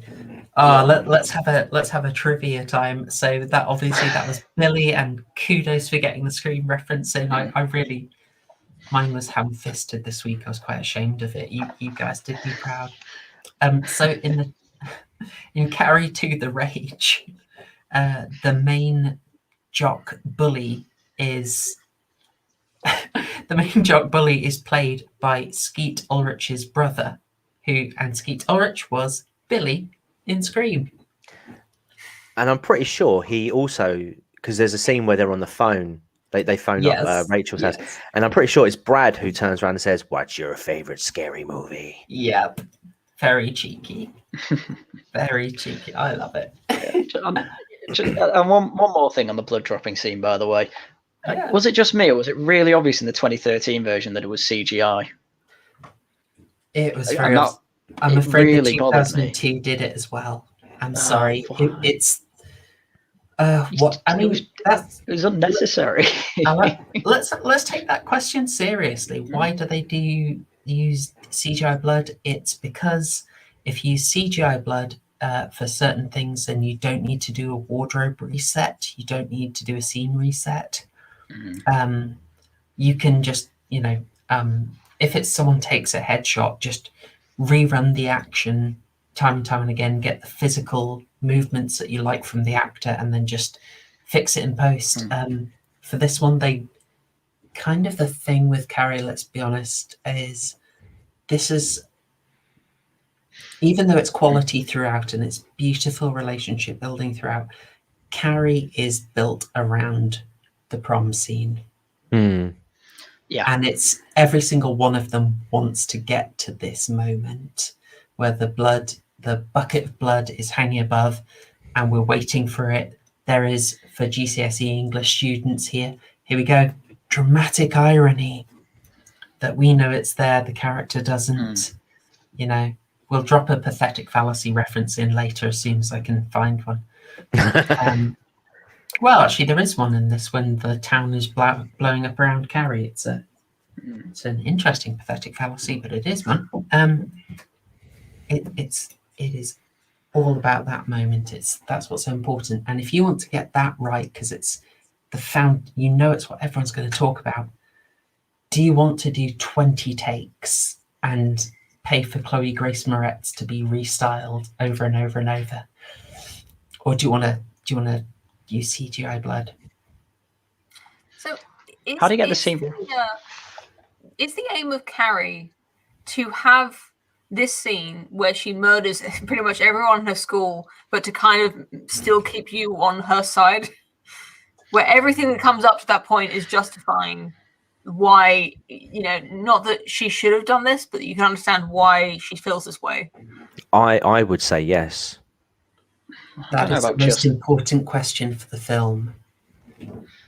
I don't know about justifying in a way that it's like, it's moral that she did it. I don't think it's trying to do that, but maybe in such a way that it's you can at least understand why she'd do that. And I'm like, given her upbringing and given what her mother says before she goes and things like that, and I mean it's layered on pretty thick in the 76 version. I'd say it's trying to earn the, like, should she go mental at this point? And it's like, yeah, I think with the 76 one anyway. Every version except the 76 has Carrie with a degree of control. It's not massive in the 2002, but it is there. Especially the 2013, as we've seen from the fact that there was a lot of sort of Matilda action. There was a comparison to her joyously exploring her powers. She is much more in control in it, and she is avenging Angel, Dork Phoenix, all that good stuff. She even, it looks like she flies at one bit. Yeah. That was so funny. But the point is, she is, at this point, it's like she is more consciously deciding, I'm going to take it out on them. I'm going to be an avenging angel. I think the danger is because she spares her teacher. You meant to say, okay, yeah, Base, take him out. Yeah. I can't go there. One word that you said there, control. Based. Control. And I think that really is what separates the 1976 version from all of the other ones, is the fact that in that moment, Carrie in 1976, look at her face, she's not in control anymore. And that's why everyone gets it, including the teacher. Everybody gets it. Yes. And like I say, it's I think on the one hand, with what Poe said, it sort of justifies, it leads up to justify the actions that she takes. But at the same time, I can sort of understand where you're sort of like from as well, where it's not a moral thing. Obviously it's not moral what she does, but you can sort of understand. But yeah, I mean, in that moment, you just see, just thinking back how they looked in that moment. I mean, Carrie's face in the original version does not change from that facial expression until she gets home.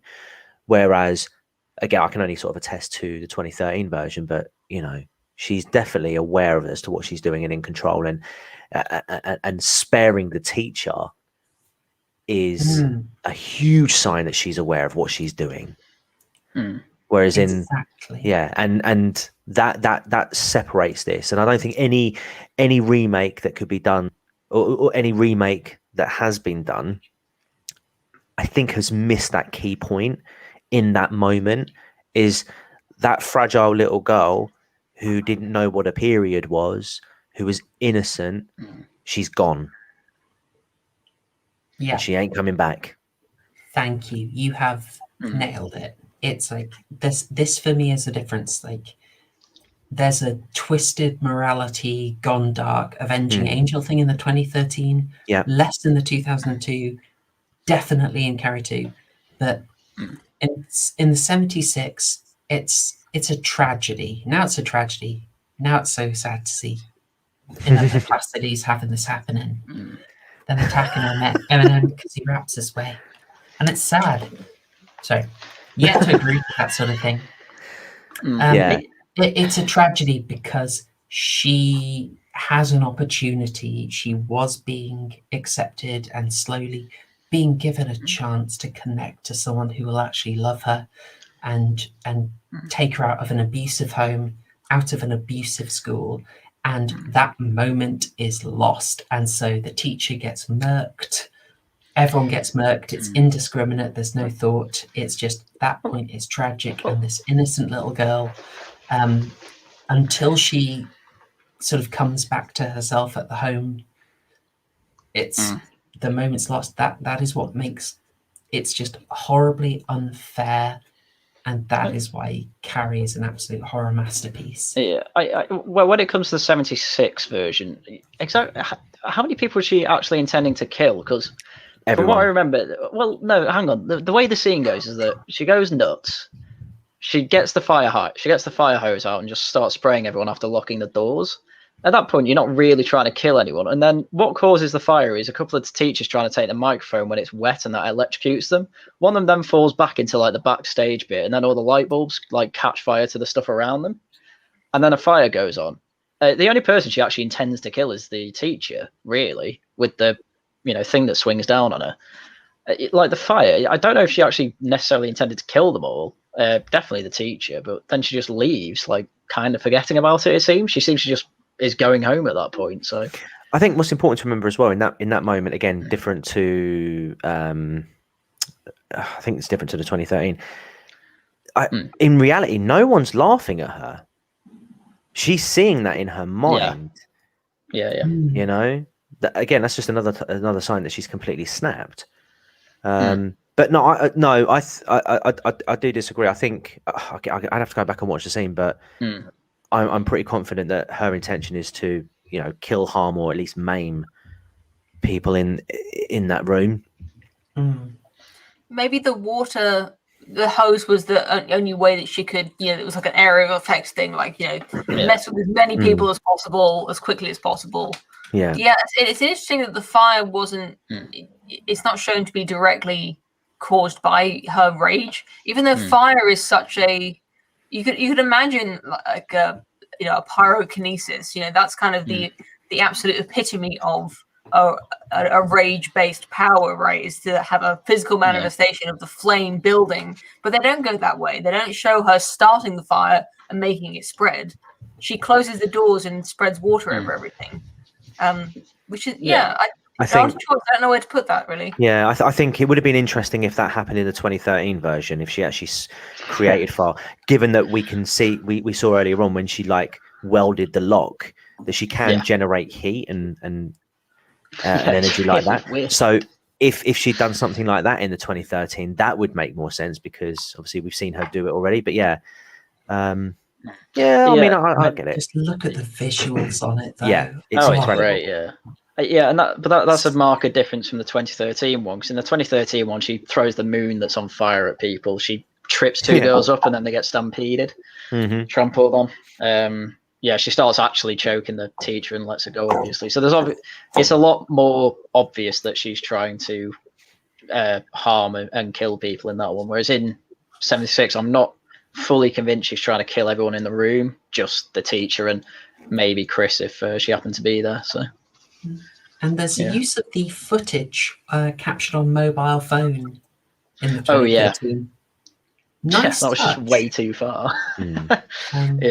Also in the sequel, let's say intimate footage is used to really trigger the trauma. I kind of like that. And I should pick up the symbolism here again. I've warmed up for this reach. It's unavoidable. Like, the two big events of this film are related to Carrie and blood. It's the callback. She starts off having this sort of traumatic bullying over her period and the unexpected blood there. And then it's just oh my gosh, the kick in the teeth that at the prom, again, it's being humiliated by blood. It's, I'm sorry, it's like poetry. I agree with that. I caught that, and I thought that was a brilliant sort of callback. Is that what Chris was going for, do we think? She's like calling back to what Chris thinks of as like a really cool, funny moment where she's hilariously threw tampons at Carrie, and she's going like, "Yeah, let's make her relive that." Was that her intention with the pig blood? I'm pretty sure it was, yeah, something along those lines. I think just and also because it was pig's blood. She was a dirty pig, basically. Well, that is a connection they make. They specifically say it's pig's blood for a pig. I don't think Chris has the literary how can I say, the literary sense to go for that. Yeah, it's certainly it's nice for us, and she sort of has her own reasoning. But gosh, I was going to ask. It's kind of past that moment now, but Tommy. I mean, there is such a quick acceleration between the best moment where she's having this dream-like amazing night with Tommy, and they're crowned the prince and the what do they call it, the king and queen of the prom. And part of that, I think, we as an audience are drawn into this relationship where I think we're being led to believe that Tommy does genuinely like Carrie. Where in the 2013 one, where she is quite pretty, you kind of, okay, yeah, he's falling for her.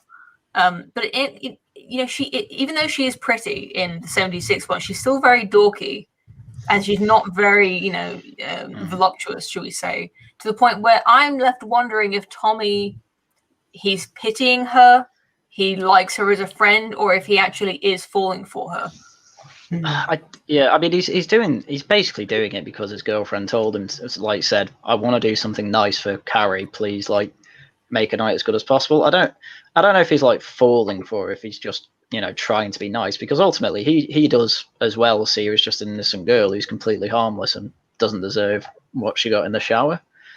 And you're always going to be nice, if you're like Tommy, and feel that way. So I just feel like if we take him at face value, and okay, it started off as he's trying to do something nice, but then when he started hanging out with when he started being around her and talking to her, and then when she turns up and she looks really pretty on prom night, it's almost so much more tragic if he really did like her, for this utter tragedy to happen afterwards.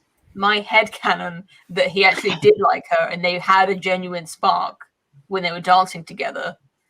That makes it so much more awful that with the pig's blood, and then obviously everything else happens after, and the fact he dies as well, it makes it so much more tragic. You don't get a bad version of Tommy, I think, in any of these. Every single Tommy is actually quite adorable, so it's really awful when he kicks the bucket, or I guess the bucket kicks him. Jesus. I'm sorry, it pales in comparison to the other puns. It was more of a header. Here's a thought: 2013 version again, because I sort of zoned out for a little bit. Sorry. So, but when Tommy hits the bucket, or the bucket hits Tommy, I should say, and it kills him in the 2013 version. Would any of you see that as more of a catalyst for Carrie's outburst? Because she seems to just pretty much ignore it in the 76 version, whereas she didn't acknowledge it. But whereas in the 2013 one, obviously he drops dead, and then she goes mental. Very good catch. Yeah, it's a difference. I mean, she's gone at that point in the 76. She doesn't pick anything else up. Whereas Lord Buckethead strikes again. Very UK reference. I'm getting a lot of recommendations from Lord Buckethead lately on YouTube. I'm a bit because it's probably because I've been watching Carrie.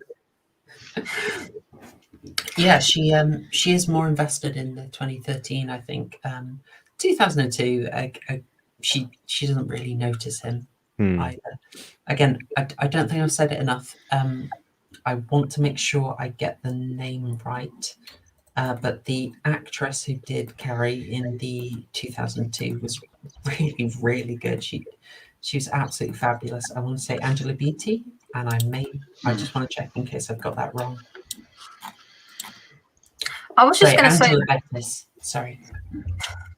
Just that I was just stalling for time while you were looking it up, but Coming back to the tragedy of it, I in my head I imagined that Carrie, when the blood falls on her, she believes that Tommy was part of the plot because it's all a bit too perfect. Yeah. She's always suspected Tommy of Mhm. teasing her by asking her out. And so when he dies, I'm always wondering if she did it. Like the bucket falls so perfectly on his head that I wonder if she was the one who did it. Oh, Like, that he's is. the first person that she killed. Oh my being- god, I never even thought of that. Maybe not so much the 2013 version. Like I say, unless she Yeah. did it by accident in that moment and then blames everyone. I don't know. I'm sort of speculating, but the 76 version. That's definitely a possibility. That's a really good catch. I mean, if we can tinker, and we like Not to for Tommy. tinker with scripts on this show, I mean, I'd probably prefer a version where she actively kills him, and so it's like he reaches out to comfort her, and that she's gone, so he touches her, and just she snaps his neck like that, just Yeah. and he drops. Although I Too know much. one nice little touch I noticed from the remake was after she gets poured with the pig's blood. You actually hear Tommy this time say, "What the hell?" Because he says it in the original, but it's because you're in the Carrie's silent mind. bit, yeah. Yeah, because you're in Carrie's mind at that moment, aren't you? And everything just sort of goes silent. But you see him say it. I thought that was a nice touch. You actually hear him say it. Because I remember, because again, I hadn't seen the film in so long. I was under the impression that Tommy was and Sue were in on it as well. So I was quite pleasantly surprised when I found out actually no, they weren't. They were actually just being nice people for a change. Yeah, I did like that. Which made it even more tragic when obviously when he did die. I think that's everything. Yeah, it's. I mean, what can we say? It's absolute iconic horror. It is good character observation. It's genuinely tragic. This is something that you should feel awful watching, even if you're like, it's great. The bullies get murked. The main one doesn't get murked in that scene. It's later. I think you can enjoy that one a bit more, and it's good to separate that. You just feel awful watching it. Well, excited and awful. This is good horror. I do love the way Chris and Billy go out in 76. Yeah.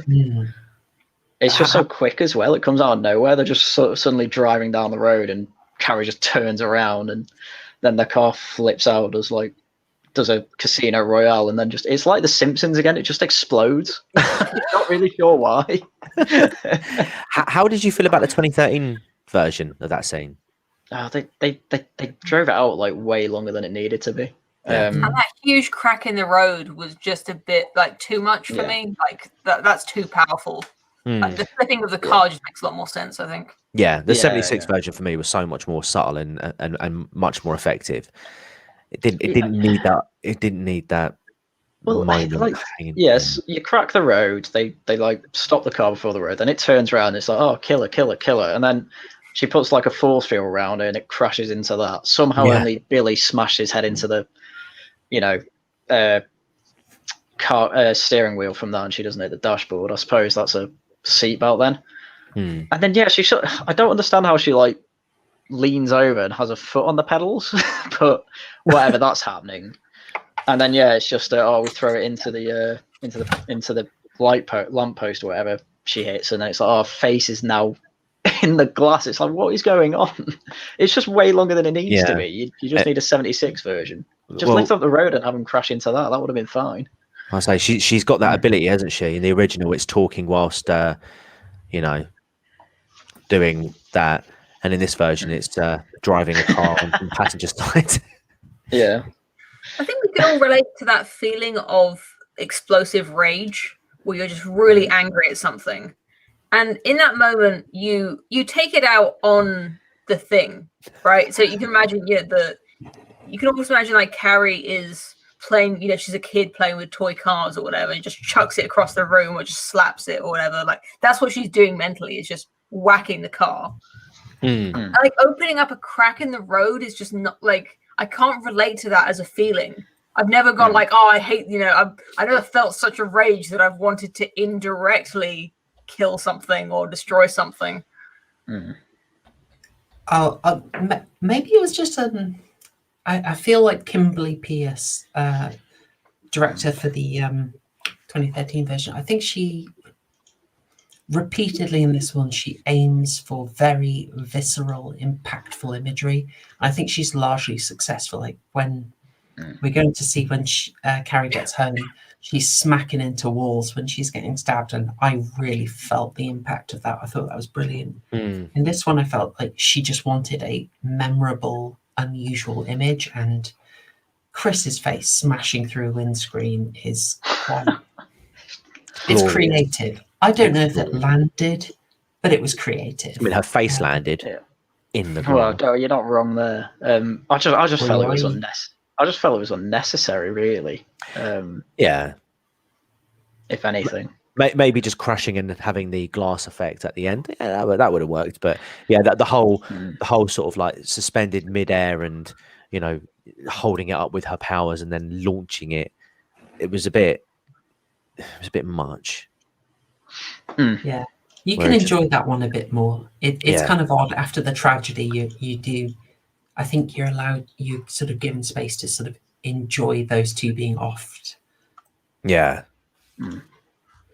And Carrie then gets home. Yeah, it's both versions are a bit creepy here. With 76, she just goes to the bathroom with her mum standing behind the door and waiting throughout the bath, which is really weird. Yeah. And then in 2013 they do a Blind Manor where she just walks in the background in one shot, after showing she's escaped. Yeah, it's good. I like both those styles really. I also love her choice to have a bath. Like that's almost, it's a clear demarcation, and you just it's cleansing, isn't it? Yeah. Well, again, you talk about the blood. The beginning. See this. So you made that connection, but for me, the connection was at this point to the beginning of the film, because obviously, it begins with her in the shower, obviously bleeding, and then at the end, she's having a bath and is essentially cleaning off what is other people's blood or the pig's blood off of her. So that was the whole beginning end blood cleansing moment for me. Oh, there's so much in it. I mean, don't take away the Christian aspect. She's trying to wash sins off. We've got a baptism imagery. We've got a return to the womb imagery. This is a level of reaching you come to this stream for, folks. Well, you're not wrong. I legitimately believe it. Like the classic bath underwater in her mother's house. This is womb imagery. This is... She feels awful. She's getting the imagery. And again, this is now Carrie. She has just been Jean Greying hose left, right, and center. And, the Thought Patrol Brigadier has now just come off duty. And again, you just see Carrie from the start. You're like, here's this horribly tragic figure, this poor, scared girl. And it demarcates it so wonderfully that it's like the danger's gone from her in the 76 version. I've talked for ages, please. Thanks. I was just going to say that, sorry, Haryan, that it's such a conscious act, taking a bath because she's covered in blood. Like there's a logic to it that really shows that she's no longer, rage mode. Like you feel a lot of sympathy knowing that she's so conscious of her actions now. She understands that she's in control enough to take a bath, and from that we understand that she now is facing everything she's done, if she remembers it, which presumably she does. She doesn't act confused. It's like, this isn't like a blackout type of thing. Like she knows everything that she's done, and the only thing she can do is to remove the physical evidence of it from herself. That's the one tiny step back from everything that's just happened that she can take. Definitely. Yeah. Definitely. I liked everything really after this point in 76. because then obviously she goes downstairs with her mum.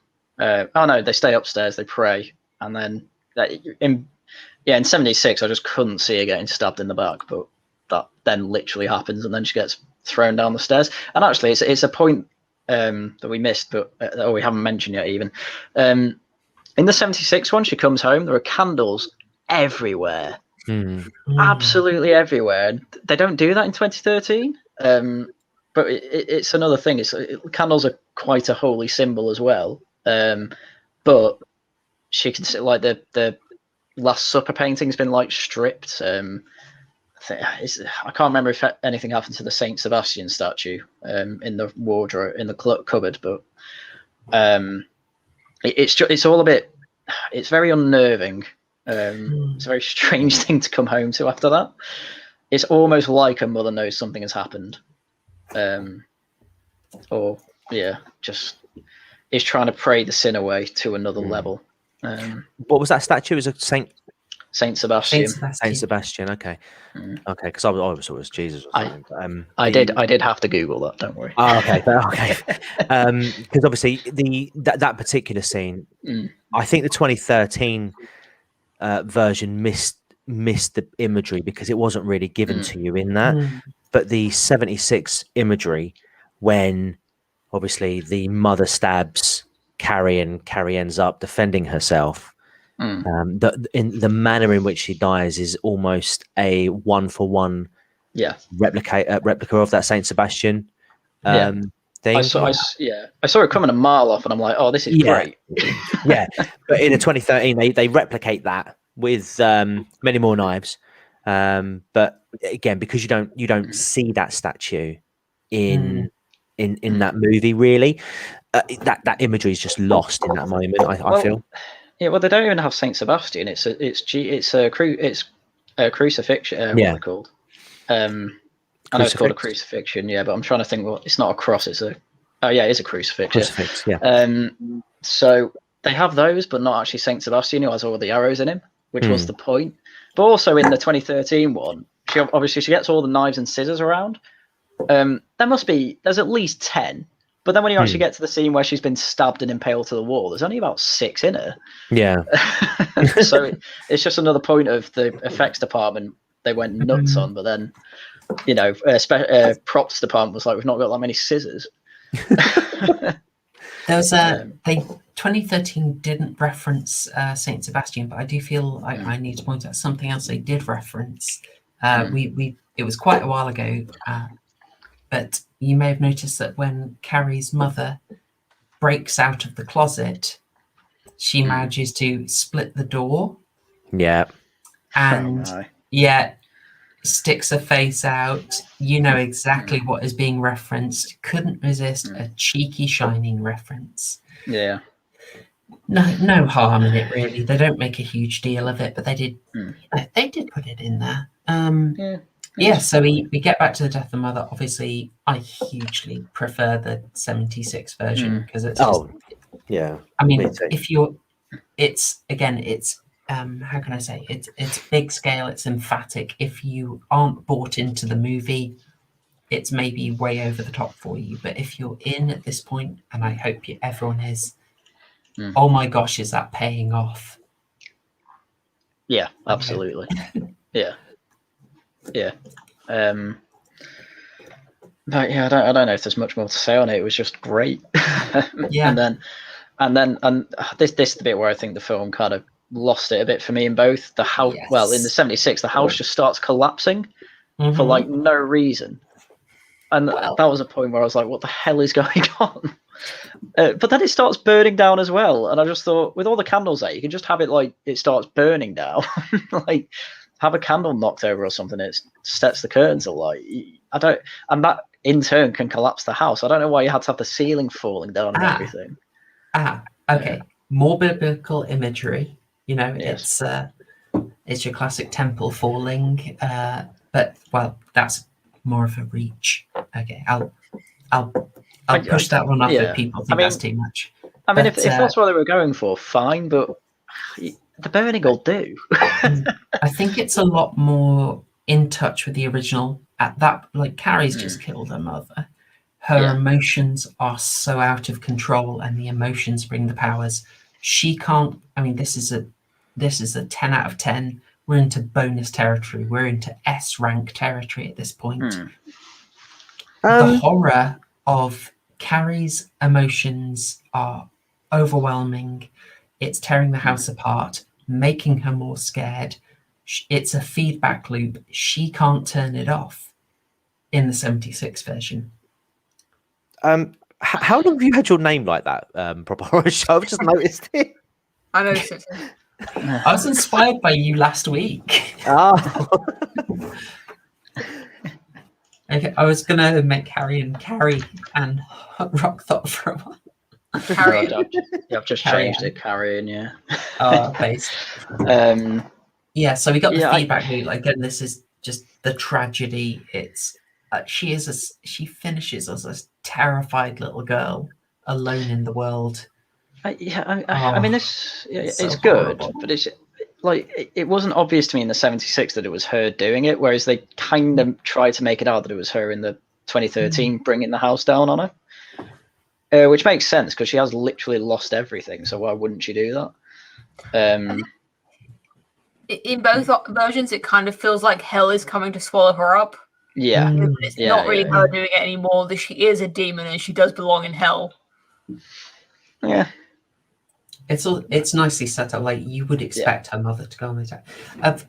Something we should deal with is that, of course, this is again where I say the 2013 film. The big problem is it doesn't understand the tragedy because it still tries to redeem Carrie.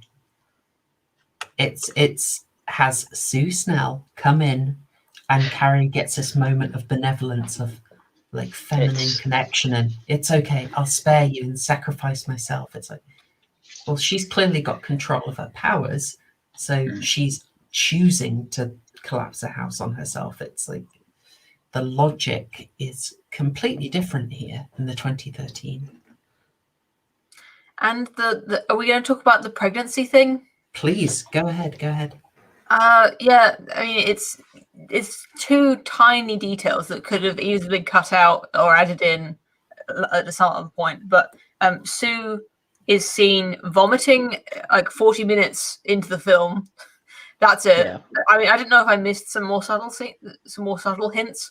And then in films, if a woman is vomiting, it's basically 90% of the time it's because she's pregnant. It's like, yeah, it's basically film language for this girl is pregnant.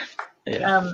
And then obviously at the end, Carrie is psychic, and she knows before Sue even knows that she's pregnant. Carrie knows that she's pregnant, and that the child in her stomach, in her abdomen, in her womb is she says it's a girl, isn't it? Yeah, it's a girl. Yep. And I guess it's just 100% sequel bait, I'm guessing. Well, speaking of the sequel, it's that moment that destroys Carrie 2. Because in Carrie 2, Rachel's biological mother asks Sue Snell whether she's ever had any children. And she says no. And makes no reference to losing a child either. Yeah. It was just so unnecessary again. But I think the reason they did it was to bring it full circle, because it started with giving birth, Margaret giving birth, and then it ended on Sue having the nightmare about giving birth to the hand that just grabbed her hand, and I'm like, this is unnecessarily graphic. Like the way the original did it was great. It scared people, whereas this was just. Yeah. The only thing I can say for it is that bringing it back to that female director thing, I think perhaps she just wanted to include as much feminine tropes in there as possible. You know, you've got it starts with a period, you know, this sexual, you know, the theme of girls becoming women, you know, the adulthood, when we talked about Butterfly Kisses, we talked about the real life horror within the supernatural horror. And in Butterfly Kisses, it was the horror of being a failed filmmaker. And in Carrie, it's not very subtle at all. The horror that's being portrayed is the horror of being a girl going through puberty in high school. And so I can only imagine that the director wanted to put in a bit of a pregnancy as a, like, oh, and what an awful thing this, being a woman, pregnant, bad, I don't know. Well, this one, it was just unnecessary, really. I feel it was kind of a practical thing. Like they know they're doing Carrie. It's like, what's Carrie famous for? Right, prom, the shower scene, the prom scene, and oh my gosh, guys, that ending! You're gonna do. Hey, Kimberly Pierce, you're doing the ending, right? You're giving us a jump scare, right? And she's like, no. And they're like, how about you get your behind back in studio and shoot us an alternate ending with a jump scare? and she did. So. Yeah, it was really weird as well, because originally it's the dream of her in the graveyard, and it's on the gravestone, like both of them are buried together. How you bury two charred corpses, I don't know, but whatever, it's a dream. And yeah, it says like Carrie White burns in hell, and then she like screams, and then all of a sudden she sees pregnant, and then the hand grabs her from when it's given birth to, and then it goes back to the room where she's still pregnant and her mother's trying to console her, and it's like Inception. Really, it's a dream within a dream, and I don't get why. But the 76, the way 76 did it was just so much better. Definitely, especially with the imagery of her in a white dress putting down like a bouquet of white flowers. It's perfect. Like she's trying to be like a savior angel to this fallen angel who is Carrie, and then she tries to grab her down to hell. The 2000. Sorry. I was just going to say, I'm sure you all know the trivia already about that dream sequence in 76, what I found fascinating. But I'll say it for the audience who might not know. The cars in the background are driving backwards, or rather it's filmed backwards or something. Oh, really? I never noticed that. An ethereal, dreamlike quality. Wow. I saw that on YouTube later. And once you see it, it's really odd. I'm going to have to watch it. I was going to say the 2002... sticking to this theory of it's Carrie, I need a jump scare. The 2002 does a triple fake out. I should, if I can deviate at this point, I won't be long on this, but you should know that one of the main things in the 2002, whilst it sticks closer to the book in that Carrie just stops her mother's heart, Carrie doesn't die in the 2002. Does she not? She is drowned in the bathtub and then pulled out by Sue Snell, who CPRs her back. And they, like this happens, they get in a car with Carrie in a bad wig and they go to Florida. And this was intended to set up a TV season. But that didn't happen. And we get a triple fake out. We get Carrie having a dream in the car, waking up, and then her mum's driving, so that was a dream. And then they're at the grave, and she has a hallucination. Like they really, there has to be a good term for it, but like when a remake baits you with making you think something from the original is going to happen. So they really bait you with the whole, they're going to do the hand shooting up shot. And then they don't do it. And then you just get another sort of jump scare that Carrie imagines her mum behind her. It's weak. It's just very a mess, weak. yeah. Okay. What is the point? A rebate, maybe? Call it that? Maybe. Pet Cemetery did it kind of beautifully, because in that case the sort of point where you were most tense was a sort of a setup, and then you relaxed because that moment went, and then they hit you. So if you haven't seen the original Pet Cemetery, you have a great time. And if you have seen it, it sort of surprises you. It really messes you around. I've only ever read the book. I just remembered a film that I saw a long time ago that has a Carrie-esque ending with that final scare. And I don't know if this is a spoiler, because the film was literally called Drag Me to Hell. Drag Me to Hell. Yeah. Yeah. I saw that before Carrie, and I have to say that was very effective. Yeah. Oh, I love that film. Sam I- Raimi Yeah. nailing it. All I can remember from that film really is just the sense of adrenaline, because that film just doesn't, for me, I don't remember specific scenes, but I just remember it essentially just like being non-stop. Something was always happening in that film, even like after you think everything's all resolved. I'll have to go back and watch it, definitely. I think I said that last time. The only thing I remember is that gross stuff kept going in her mouth. Yes. I literally don't remember anything about the film except it's like an old gypsy woman who's Yeah. barfing in her mouth. Yeah. Oh. And it's all coming back to me. Oh, I love that one. I mean, there's some fun theories around Drag Me to Hell. I don't know if you've seen those. No. No. It is apparently the analogy is that it's the character isn't a gypsy suffering under a gypsy curse. She is suffering from an eating disorder. So all her nightmares are centered around her mouth and eating and things going into her and distorting her. Huh. That's very interesting. Yeah.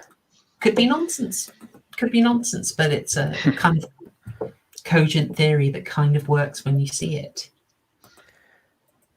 I was gonna say your takes are typically better than that. That one's grounded compared to my takes. I mean, folks, we've reached the end of the film.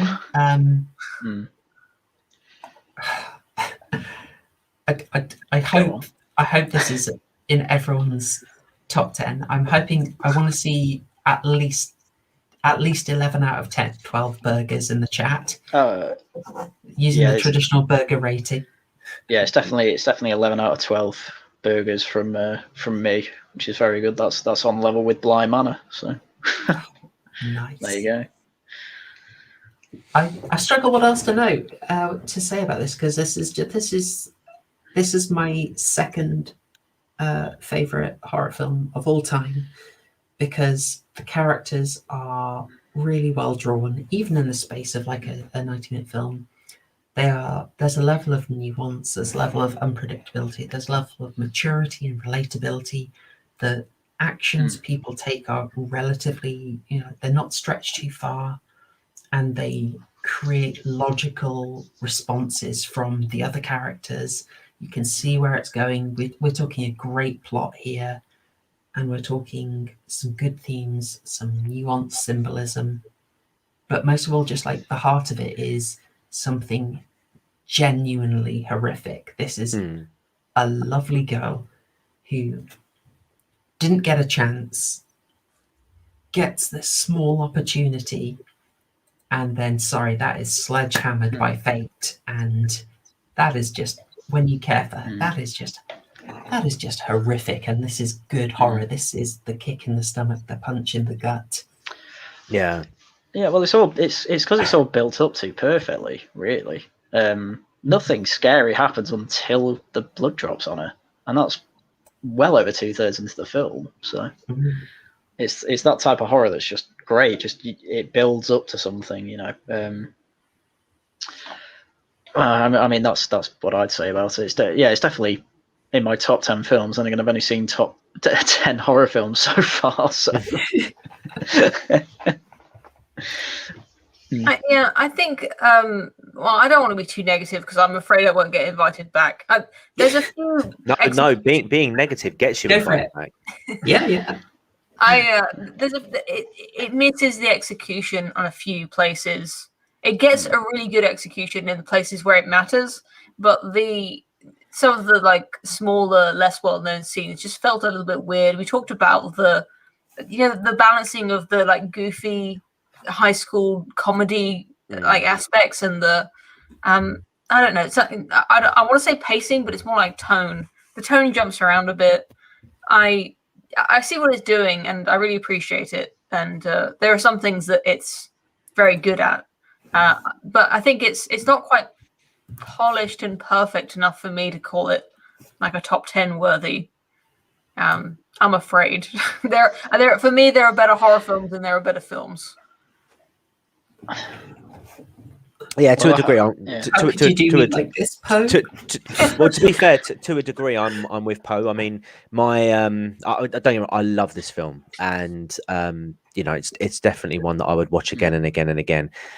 My only real criticism is is parts of the soundtrack that they use in certain scenes, like like the working out scene, like the when they're trying out the tuxedos.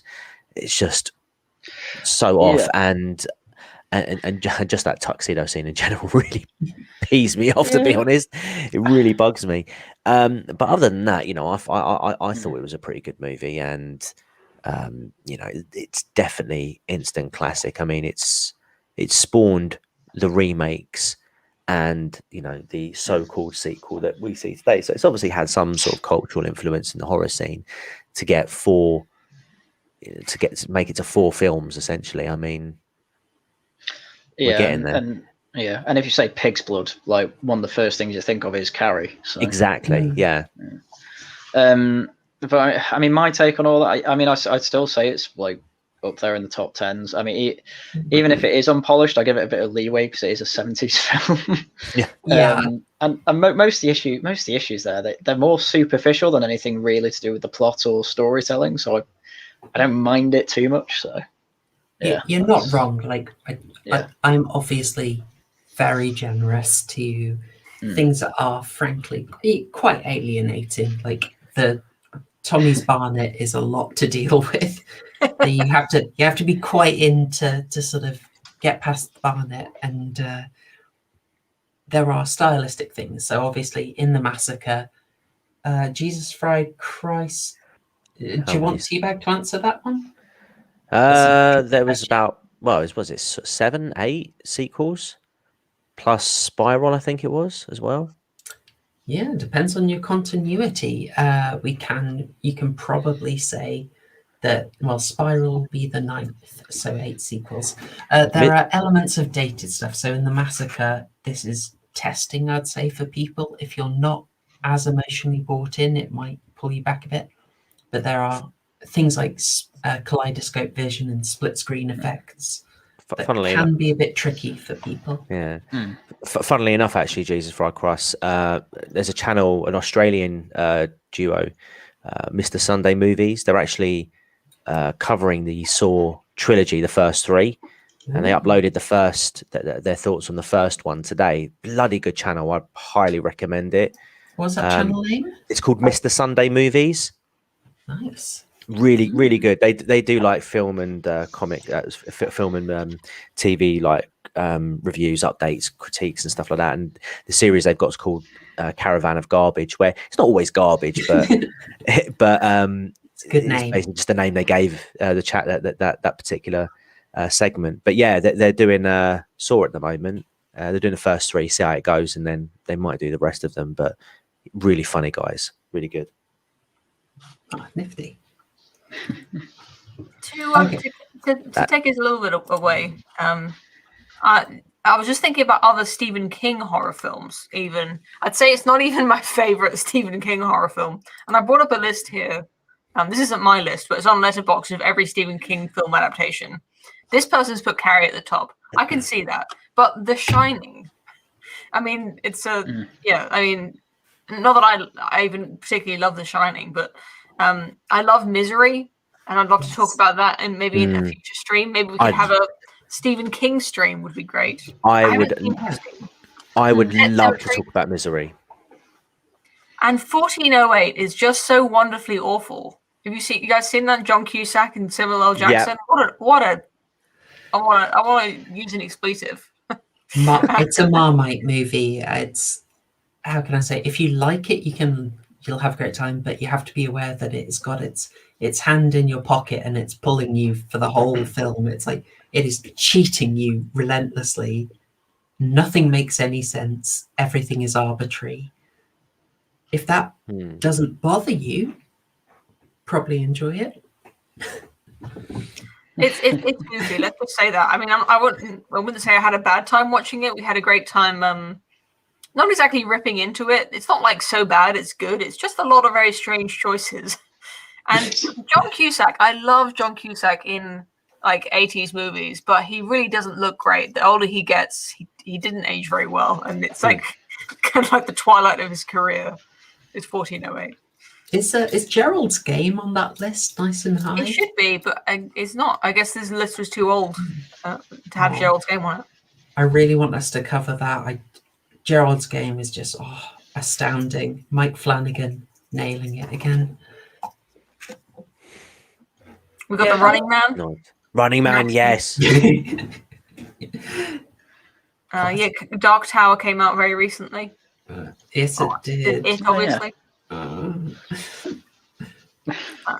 Thinner. I rate Thinner. I did a video on that. Children of the Corn. Sorry. Creep Show. Children of the Corn, with its 7 films in that series. It's one short story. What the heck? Good shout there. Dead Zone, absolutely. We had Creep Show. What about a bit of love for Dolores Claiborne? I haven't seen it, sorry. Oh, massively disappointing to anyone who came in expecting massive, scary Stephen King monsters, and like, oh no, here's just a beautiful, very tense character study. Yeah, it's number 6 on this list, but I've never even heard of it. I can admit, The Mist. Sweet. Yeah. Yeah. The Green Mile is absolutely not a horror film, but it does have that kind of superpowers, supernatural element. I think he wrote some of the bits. He wrote a short story that ended up in Tales from the Dark Side, the movie. I think he did Cat from Hell. He wrote that. Oh, speaking of Stephen King, another bit of trivia. I'm pretty sure that he had nothing to do with the 2002 Carrie or the 2013 one, because after Rage, Carrie 2, after he saw that, he effectively washed his hands of Carrie and was like, I'm not doing this anymore. Get out. Yeah, I'd say, well, he's interesting with his films. Like Stephen King's a bit based on it. He's quite detached. He's quite happy for people to play around with them. He knows that a lot of stuff was rushed out, basically, and he's quite chill about it. He's quite lackadaisical, like, they're going to remake it. It makes money, so they'll just make it. He even said, who knows what old shit is going to be drenched up and remade now. He took particular exception to this one, apparently, which because I remember you saying a few weeks ago that he's the type of guy that's like, just do what you want with it. I don't care. It's going to get done anyway. But but in terms of the sort of like creative elements of the sort of latter sequels, he had no involvement in it because basically Rage just hacked him off too much. I can understand that. I wouldn't be surprised if his whole opinion of it's going to get done anyway is because of Carrie 2. Yeah, it could be. I don't know why that one in particular would annoy him, because there have been some. Well, what is it? Maximum Overdrive would be the one, the classic one to cite. That's the Stephen King directed that himself, didn't he? He did indeed. It's the bottom of the list, by the way, that I was looking at. Spoopy truck film. Yeah. Well, folks, I'd probably close it off there. I think I mean, guys, you knocked out the park. I love the takes on Carrie here. It's great stuff. Yeah, we're getting close to EFAP length at this rate. I mean, you could watch both. You watch 2 at least Carrie films in the time we spent talking about Carrie. Well, I'm very informed by Red Letter Media that I just like it when the analysis is longer than the film. Yeah. Oh yeah. Makes me happy. That's why I love Mauler. Yeah. All right, but I will close off now. I said right at the start a fair old while ago that I do have a shiny new CPU now. When I get that installed, we will have edited videos, which I don't know where I'll slot into the schedule, but I like the Tuesday evening slot, so I want to keep this up. As for the horror homework, if you last this long in the stream, you get the cheeky announcement. I haven't actually made my mind up, guys. I want something quite fun. Flip a coin. There is provisionally on the list Brain Dead by Peter Jackson from 1994. Do you know, I watched the trailer for that the other day. It looks quite good in a very creepy kind of way. Old school 90s. It's definitely not what you would expect from Peter Jackson nowadays. No, that's the provisional one. I will check in if everyone is okay with that, because it is quite intense. And if everyone is okay with that, then we will go ahead with Brain Dead. And I think the topic of that is quite an interesting one, because I've done a lot of work on it, is a history of BBFC certifications. Yeah. How did we get to you finding out if you could see this 15 rated film or 18 rated film? Trust me, it's a wonderful little rabbit hole to go down. So I've got a little thing on some interesting points. It's a deep history, so I'll probably only take us to about 1932. That is my cutoff point, because otherwise I'd go on forever. But I've talked for a long time now, so I'll just say a massive thank you to you all for coming on, watching, and to Poe, Haryan, and That Crime Guy for contributing. You're knocking it out of the park with the analysis. I really love what you guys bring into the streams. Oh, thank you. We learned from the best. About movies. Yeah. Definitely. All right, and if you've got some shilling to do, I know I'm a tiny channel, but if there are people who only come in for the horror, they might be they should watch your stuff. You all make good content. Haryan, do you want to go first?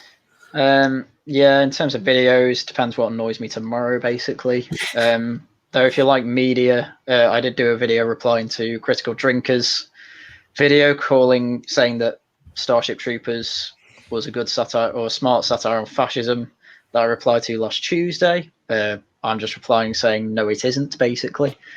And then no streams planned, but I do really need to finish Soma, and I'm pretty sure I've said that every week since I have been on this stream. But I will finish it this week, because I've only got a 3-day week this week, so I'll make myself do it. I say that every week. Oh, and Regional Variations tomorrow on Tail Features channel, and I think I'm on British Nights channel on Friday in conversation, but I can't remember what the topic is, but it'll be political. So there you go. Busy lad. I know, I'm on loads. Help. In demand. All right, That Crime Guy, That Carrie Guy. So yeah, I've actually got a new video released today. It came out just before the stream went live, so definitely go check that out. It's about the Railway Killers, and it's my first collaboration with another true crime YouTuber, The Crime Reel. So yeah, go check that out, and subscribe as well. I'm almost at 600 already. So the response to this one's been pretty crazy, I must say. Almost racked up 500 on it. Yeah, I've sort of been keeping a lot of little tabs on it. It's flying through. So yeah, very happy with that. Come on, jump on the bandwagon. I'm looking through the list of people here. They already have. So yes, you're already on the bandwagon. Empire, Murgoot, Jesus Christ. Yes. James Silver. I'm subscribed too, but I don't make my subscriptions public, just in case I follow anyone naughty. Oh, fair enough. Yep. There we go. So yeah, Haryan, I know you're subbed. Proper Horror Show, you better be subbed. You know it. Nice. So yeah, no, definitely go check it out, guys. And in terms of other things, I'll probably be streaming on Monday. I had to cancel yesterday's one because Zen was a bit sleepy. So yeah, that'll be on Monday now. It's the last CSI Deadly Intent case of the game. So it'll be sad to get rid of it. It'll be sad to finish that. But yeah, subscribe. I want to get to 1,000. I want a community tab. Do it. That's what I want.